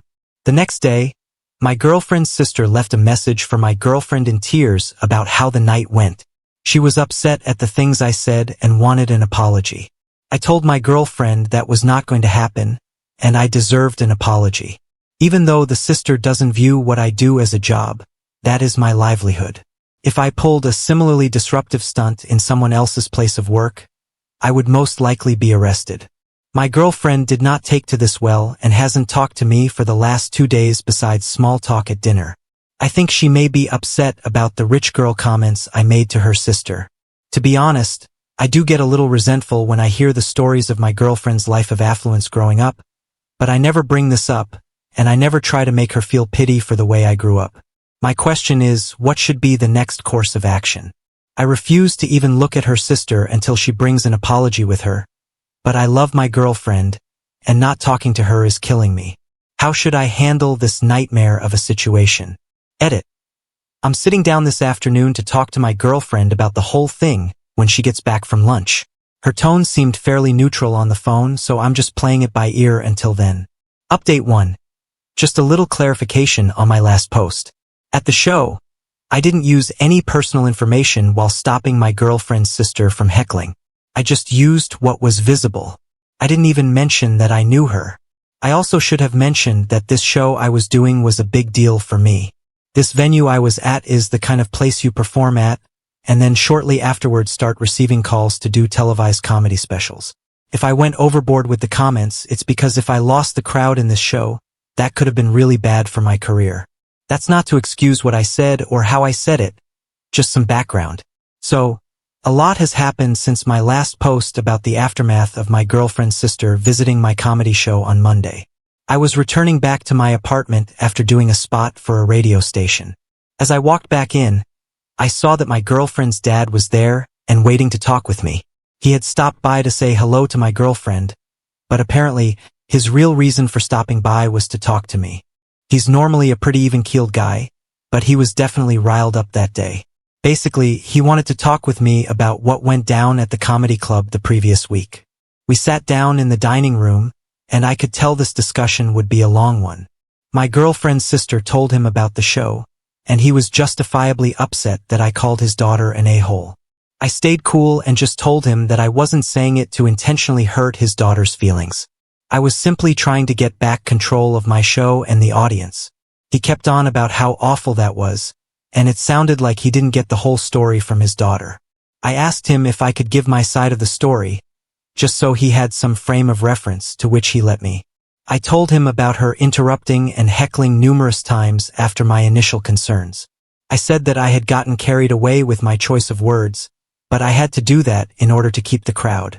I didn't pose this as an excuse, just where I was coming from. He wasn't as upset, but he still was angry. He started hounding me about my line of work and what kind of job makes you call people that. Now, I think this line of questions stemmed from some deep negative feelings about my career as a comic. We ventured on to that topic fairly soon. I told him that I get it. It's not the most traditional or stable job. My girlfriend went to a very prestigious university, and her friends are getting married to doctors, lawyers, and executives and having lovely families. There is nothing wrong with those people, their professions, or their way of life, but that's just not me. It seemed that my girlfriend's father thought that I just perform some stand-up every now and then and just fart around all day. I told him about what I really do and how I prepare. I spend a lot of time writing for some small magazines and newspapers. I do comedy spots at radio stations, and I do comedy and improv lessons. If I'm not doing that, I'm writing my own stuff or a myriad of other performance-related tasks. After this, he seemed to back off a whole bunch, but he still was pretty upset about the druncula comment. I explained that the remark was definitely heavy-handed, but it would not have been said if there was no heckling. I also explained that I would be getting in contact with the sister soon to talk about the events of that evening. He seemed to like that course of action and left shortly afterwards. I still don't think my girlfriend's dad thinks super highly of my career, but I feel like that was the best face-to-face conversation we've had, and he at least now knows that I work hard and am passionate about my career. He also wasn't completely pacified, but that's all right. I can work on that. After all this stuff, my girlfriend and I got a chance to talk about the evening at the comedy club. I said that I'm sorry for going so nuclear on her sister. She said that she wasn't mad about this or even the use of the word druncula, but the negative comments I made about her sister being a rich girl. She wanted to know if I felt the same way about her. I told her that while I do seem to have an inferiority complex when it comes to people from wealthy backgrounds, I view her as the woman that I love, not Cruella Devil. I also apologized if my comments made her feel undervalued. That was not my intent. She asked me some more specifics about my upbringing, and I told her a little more in detail. She asked me if I thought about counseling to work through some of these issues, and I said that I'd be down for that. Let's face it, a comedian is only as good as his shrink. I'm scheduled for a few appointments in the upcoming weeks. If I can get the counselor to laugh, that's a win for me. She apologized for not getting her sister to be quiet during the set. She said the whole thing seemed like a nightmare, and she kind of froze up when her sister started yelling. I told her that I accepted her apology and offered to meet with her sister soon to go over the events of the evening. She seemed happy about that, and this weekend we'll both be meeting her sister over lunch. So far, it seems like a lot of these issues are slowly but surely getting resolved through some solid communication. Now we'll just see how the meeting with the sister goes. I'll be sure to keep everyone updated. Final update. Sorry about taking forever to reply. I got crazy busy over these last couple of months. When I last left off, I was set to meet up with my girlfriend's sister, which we did. So, my girlfriend and I met up in the parking lot of this restaurant. I had just finished a writing session at a magazine office, and she had just finished with work. We make our way to the restaurant and sit down. The sister is already there and waiting. We sit down and attempt to start some small talk, but she's noticeably upset. As we're looking through the menu, her father comes into the restaurant and sits down at our table. This caught me way off guard. We sit awkwardly for about 5 minutes until I eventually say, "All right, let's get this out on the table. Look, sister, the other night I called you a name that was pretty harsh. I'm sorry that your feelings got hurt, but you heckled me during my set. That is extremely rude. It would be like if I came to your job and started throwing around your materials while you were working. I was going to go on and ask for an apology until my girlfriend's dad piped up and said to me, 'Are you not going to even apologize?' I looked at my girlfriend, who was kind of shying away from the whole scene, and looked back at him and said, 'No, I'm not.' This was a huge opportunity for me, and if she had thrown me off my game, it could have seriously messed up my career." The sister began to talk about how embarrassed I made her in front of her friends and how I was so offensive. At this point, my girlfriend also said, "Yeah, you didn't have to be that rude to me." I was flabbergasted. I thought she was going to back me up on this. I thought we had agreed on how shitty her sister's behavior was. For the next 10 minutes or so, I was somewhat speechless, which for me is a rarity, as they told me how out of line I was. My girlfriend wasn't super vocal, but she still jumped in occasionally. It got to a point where I eventually said, "This is ridiculous. I didn't come here to be lectured. I'm leaving." I left the restaurant and drove home. My girlfriend called me from the restaurant and tried to get me to come back. I replied, "There's no way I'm going back to that lion's den. I want to talk about this when you get back home." About an hour later, she arrives at the apartment. I ask her what the hell was that. She went on to tell me how when she talked to her sister and parents, she realized that what I said was really mean, and I should have been more apologetic. I thought there was an understanding all around, but I was way wrong. We'd never had any big-time disagreements or discussions, but that night we had it out. I guess she was beginning to feel some pretty big resentment about my career. She had just gotten a promotion recently, and she said she lied to her coworkers about my job to not feel embarrassed. This blew me away. I asked her straight up, "Do I embarrass you?" She said, "Yes." At this point, I grabbed my things and left for a friend's house. I was too upset to stay the evening. I went back 2 days later, and for the next week or so we barely talked. Then one evening she asked to talk to me. She said, "Look, I think I've come to the realization that we are two wildly different people, and I don't think we can reconcile that. I think it'd be best if we broke up." My first thought was to say no, but as I began to think about it more, she was right. I wasn't exactly what she was looking for, and I don't want to be with someone that feels embarrassed around me. I spent the next 2 weeks looking for a place and moved out. The whole thing went down really civilly. She gave me time to get my things in order. I am not mad at her. She has every right to not date me. I hope she's not mad at me, but if she is, oh well. Obviously, dating someone is fun, but being single is also nice because I can focus more on my writing and career, which I think is really starting to take off. So, in a way, it's not a happy ending, but it is a happy ending. Now on to the next story. Story 9. I work tirelessly to care for my kids, clean the house, and satisfy my wife's every need. But she just uses me and puts me down constantly. So I finally told her I'm done. Hi everyone. I'm 30M and my wife is 28F. So my wife is indeed a beautiful lady. I'm not interested in cheating or going behind her back. She just thinks we don't have a lot of sex because I have a low sex drive. Truth is, we don't have a lot of sex because we have it the way she wants it and little to never how I want it. I'm all for using toys and whatever else to help for climax as many times as possible. I'm a huge fan of oral and go for days, but she scarcely returns the favor. She once said, "If you shower before bed, I'll do it." So for a week straight, I made sure I was showered and clean because, let's be real, who wants to go down on a smelly person? Totally reasonable request. So I would pleasure her and then indicate I'd like to be on the receiving end, to no avail. I have a high sex drive, but she has become a selfish lover. And coming from a man, it's pretty comical to say this. I have no words at this point, and I'm pretty close to just giving up sex altogether. Moreover, I have a good, stable career, and my wife is a stay-at-home mom. She comes from a traditional home where the husband works and the wife stays at home to cook, clean, maintain the home, and raise the kids. I come from an extremely abusive and narcissistic family, but I have vowed that the abuse stops with me. My wife and kids are my world, and I make damn sure they know it. But lately, it feels like unless I do everything to the point where my wife just gets to sit and relax while I do all the chores, take care of the kids, cook and everything, she makes me feel like I'm not doing enough.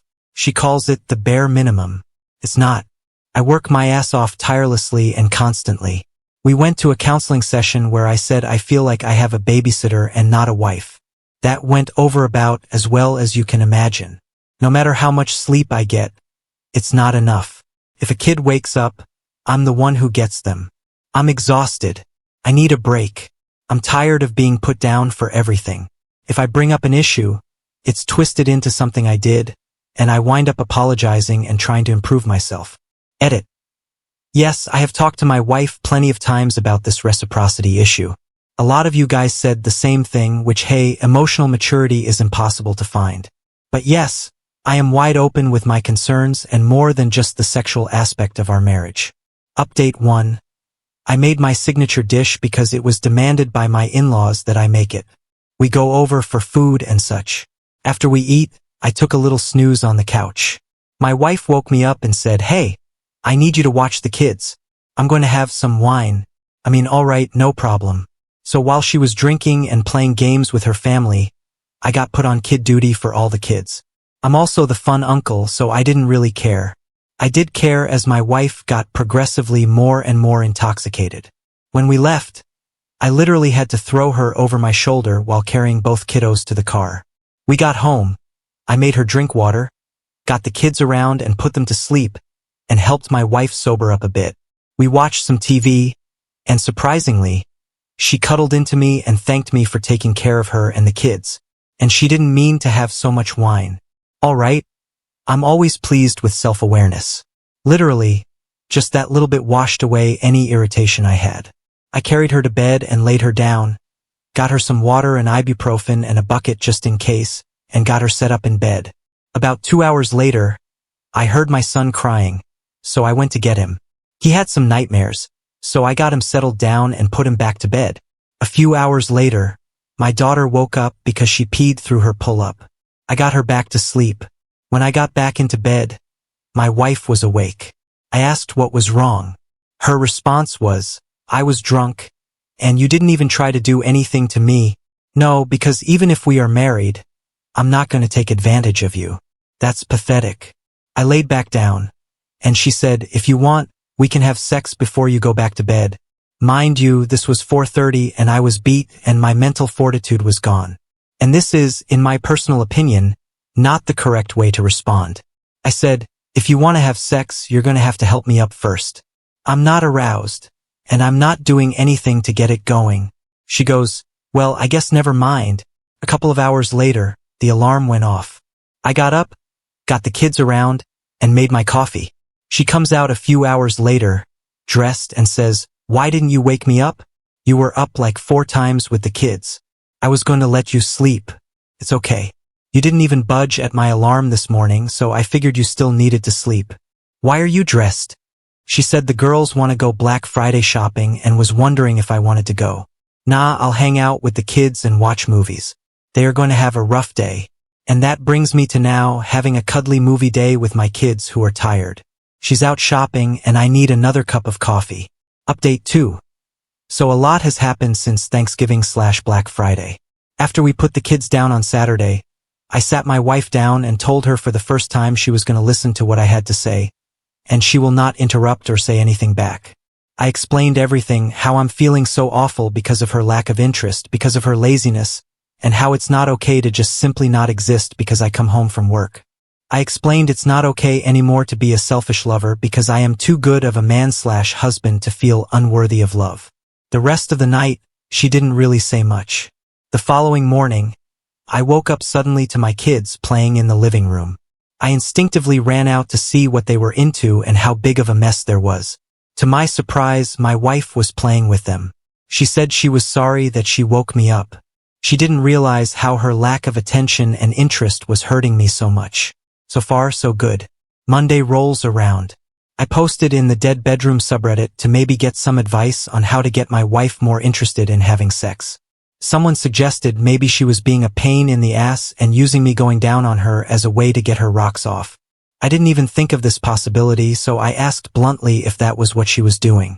She responded with, "Yes, that's what she was doing, but figured since you loved it so much that it was okay that me going down on her multiple times was all I wanted." Nope. I didn't say much after that and kind of just stared off into space thinking about how I was nothing better than a sex toy to her. Then I woke up early this morning feeling aroused as all hell, so I decided I was going to wake her up the way she likes and give it one last Hail Mary attempt. I got into position, and nope, she's too tired at this point. Seriously, I am really stunned. Edit. So a lot of you guys have said to stop giving. So last night and this morning I kept to myself. When she rolled out of bed, she was pretty much pissed immediately.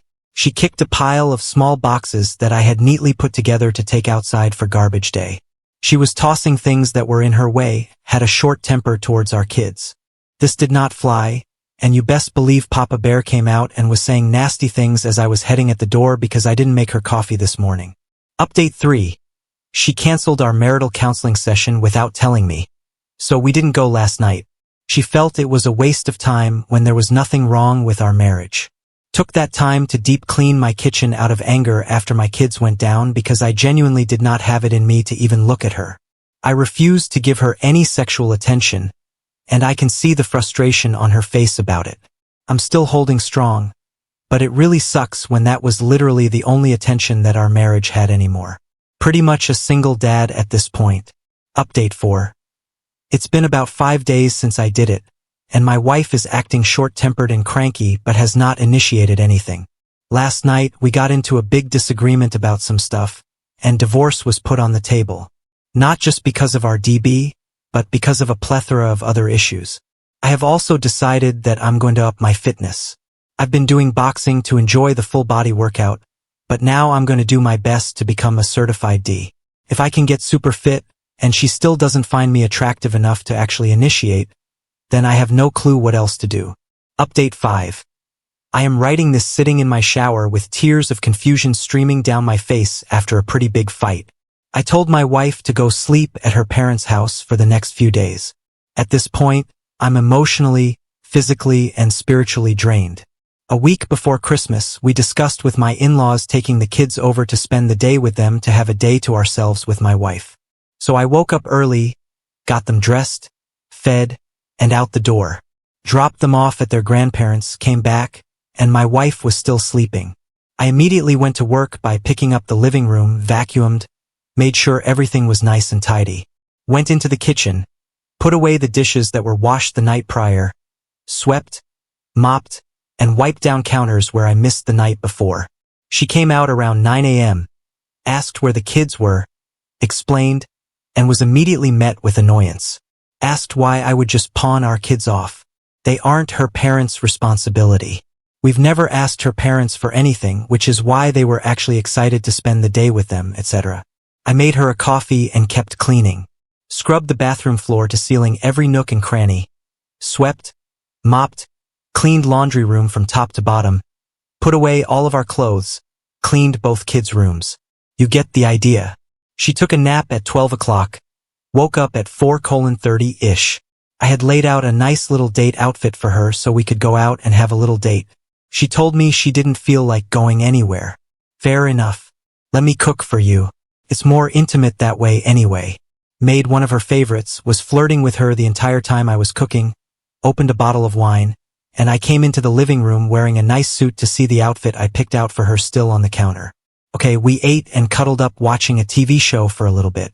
I tried to get a little more intimate, and she said she was too tired. The next day, she spent the whole day picking at each and every decision I made, second-guessing everything to the point of me getting a hairline close to blowing a gasket. Then 2 typical days of me waking up with kids, feeding them, working, cooking, and cleaning. Nothing really to report until today, 3 days before Christmas. I left a roast out for her to put in the slow cooker. I had to leave for work early, so I didn't have the time. I texted her the instructions. If anyone knows, an all-day slow cooker roast is literally the most comfort of comfort meals, at least for me it is. I texted her around 3, expressing how excited I was to come home for this roast. I didn't put it in. Okay, that really sucks, but I'll do it tomorrow.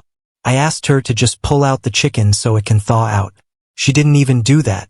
The moment I walked through the door, she went and sat in the shower. While she was in the shower and I was cooking, my daughter got into her makeup. While cleaning her up, I told her she was beautiful enough as is, and I didn't think she needed this. And from the next room, my wife yelled at me to not make her feel bad or put her down. So I asked her, how would you like for me to handle this if it happens again? The absolute venom in her response genuinely upset me because it's an innocent question. This led to us arguing the entire time to ourselves, me trying to hold off until the kids went down, her yelling in my face. After we got the kids down, I went to her car, started it, came back in, and let her yell for a few more minutes, and then told her to get the hell out of my house. That she is done speaking to me like I'm trash. That I deserve better. That I deserve to be loved. That I am a better husband than she ever deserved on her best day. She fought with me on leaving, but I got her some clothes, put them in my duffel bag, and gave it to her, phone charger and everything she needed. When she told me she was taking the kids with her, my cool and calm demeanor instantly snapped. I'm not a physically imposing person. I'm not a rude or mean person. I stepped right to her face and without touching her, told her, if you think you can take my kids from me, you can try. She left. Her dad, who is a man I have great respect for, came over, asked for my side. I explained, and he put his hand on my shoulder, didn't say a word, just stood up, walked to the door, and turned to me, tears in his eyes as well, said, I didn't raise her like that, so here I am, mad, sad, hurt, broken. Thank you all for reading and giving me your support. A lot of you said nice things. Some of you called me a doormat. I'm proud to say I stood up for myself and my children. I have already sat down with lawyers to discuss an exit strategy, and I'm scared to death I'll lose my kids. Hopefully, the next update is a positive one. Update 6. So the night after I asked my wife to leave for a few days, her dad came back over. We had a really good talk about what's going on with my wife. He, like many of you, came to the conclusion she was depressed. Told her that she needed to get off her butt and get help, where she was going to lose her family. Literally, nothing I haven't said to her already 100 times over. It was nearing bedtime for my kids, and he knew that, so he asked if he could take my kids with him that night so they could do Christmas Eve in the morning with them. Mind you, this was Christmas Eve, so I allowed it. Got their clothes together and sent them on their way. My house was deadly quiet, and that was upsetting in its own right. I decided to have a few drinks and ask myself if this is what my life would be if I left her for good. An empty house, no laughter for my kids. Knowing they aren't sleeping but a few feet from me in a different room. Felt wrong. The following morning, I went over to her parents for Christmas Eve. Played the good dad and husband. Got toy gifts for everyone. Spent the whole day doing my best to put on that brave face. When it came time to go, I asked my wife to come home with me. I didn't want my kids to wake up Christmas morning without their mom. I put the kids down, finished wrapping gifts, and went to bed a little early. I got the wife a new copy of Pokemon Scarlet, new headphones, kids broke hers, a new Kindle since she wanted a waterproof one, and a foot warmer since her feet are always cold when she sits at her desk. I got from her a new desk mat, which honestly was spot on. I needed it. Then New Year's Eve rolled around. Put the kids down. I sat with her on the couch and told her, we need to talk to figure something out because we both know we are at the edge of a cliff, and I'm ready to jump. I tell her to just talk to me. Tell me anything. Tell me she's depressed. Tell me there's something wrong. Hell, I will even take you telling me you're having an affair because at least you're talking to me. What she said next kind of rocked me. She said she loves me, is the father of her kids, but she doesn't love me anymore, and she's been trying to figure out how to say it for months. She used me as a tool to climax. She took all her frustration out on me and used me as a punching bag. And it pissed her off knowing that no matter what she did, that I never stopped being warm, never stopped being kind, never stopped being thoughtful, never for a day decided to stoop to her level. She thought that I was no longer interested in her physically since I stopped initiating the intimacy. I corrected her. She objectified my love of giving. She told me no too many times. She treated me like I was some idiot who at no point knew what I was doing when it came to everyday tasks. No one wants to have sex with someone who is constantly making them feel unworthy. We came to the conclusion that we both are here for the kids. It's unhealthy and not fair to either of us. It's not fair to the kids. I've been watching single dad videos and looking at other subreddits, forums, basically everything, and I'm terrified of the next steps. We both agreed that if divorce came to pass, we would be as amicable as possible for our kids. We don't want any resentment or unkind feelings to get in the way of what's best for them. I am already in therapy. I'm encouraging her to get some as well. I need to sleep, but I haven't slept right since. Even as I'm writing this, I'm in bed feeling pretty numb. Update 7. Hey all. I appreciate every one of you for following along with me on this journey. I come bearing good news. To catch everyone up since the last update, it's been your standard wife just vibing while I clean, cook, take care of the house, and everything else for the past few weeks. I've been working on myself, working out, eating better, drinking more water, and just really focusing on myself when the kids aren't around. Last night, it really came to a head, however. I've been having a depressive spell the past few days and really just have no motivation for anything extra. She looked at me and asked me, "Why do you look so down these past couple of days?" Could have been the sleep deprivation or depression, honestly, I don't know. But I responded with, "It's really hard to be happy when you're around." We sat for a little bit in silence, and I just told her that I'm tired of constantly being belittled, yelled at, and treated like I'm never good enough while she sits on her perch in a broken record and barks orders. I told her, "I know we don't want the kids in daycare, but we need to figure something out because I'm done. I don't want to be in this marriage anymore. I don't want to be her husband anymore. I don't know what I'm going to do next. I don't know what the future holds. What I do know is I'm going to be going through with a divorce." So yeah, I asked my wife for a divorce. She kind of just sat there for a while, got up, and went to bed. It's been a long time coming, and I think she didn't think I'd ever actually rip the eject cord. She's been quiet today via texting as well. I know it took me too long to get to this point, but trust me when I say this, if it was a lot of me wanting to work it out because I took my marriage vow seriously, and at this point my soul is intact. The more I think about this whole thing, I realize that it's been a slow build for a long while. I remember once she showed me a TikTok about how when he spent so much time spoiling you, but then gets annoyed when you act spoiled, and she went, "That's me." I thought it was funny at the time, but looking at it now, it's really annoying that I put so much effort into a person who was okay with being lazy because she knew I'd handle it. I always gave her the benefit of the doubt, encouraged her to make sure she took care of herself, encouraged her to take those breathers if she needed them. If she was too exhausted, I'd be happy to handle it. What that turned into was unless I handled everything. She was pissy, she was rude, nasty, and disrespectful. I just didn't realize it until it was already ingrained in my brain that I need to be doing all these things just to get this person to want to see me and be around me. Anyway, I've told myself once the papers are signed, I'll take a minimum of 6 months before I even look at a woman. I'm always true to my words, so I'm going to give myself a break. However, I know it'll be hard because even though I'm sure people here are like, "Yeah, this man's about to be single," people who obviously don't know my story will just see a single divorce date of 2 and more than likely assume it was my fault the marriage ended. I deserve happiness. I deserve to be loved. I'm terrified of the upcoming battle for my kids. I'm excited to enter the dating pool, kind of, not exactly, but again, all of you, thank you for your kind messages and support.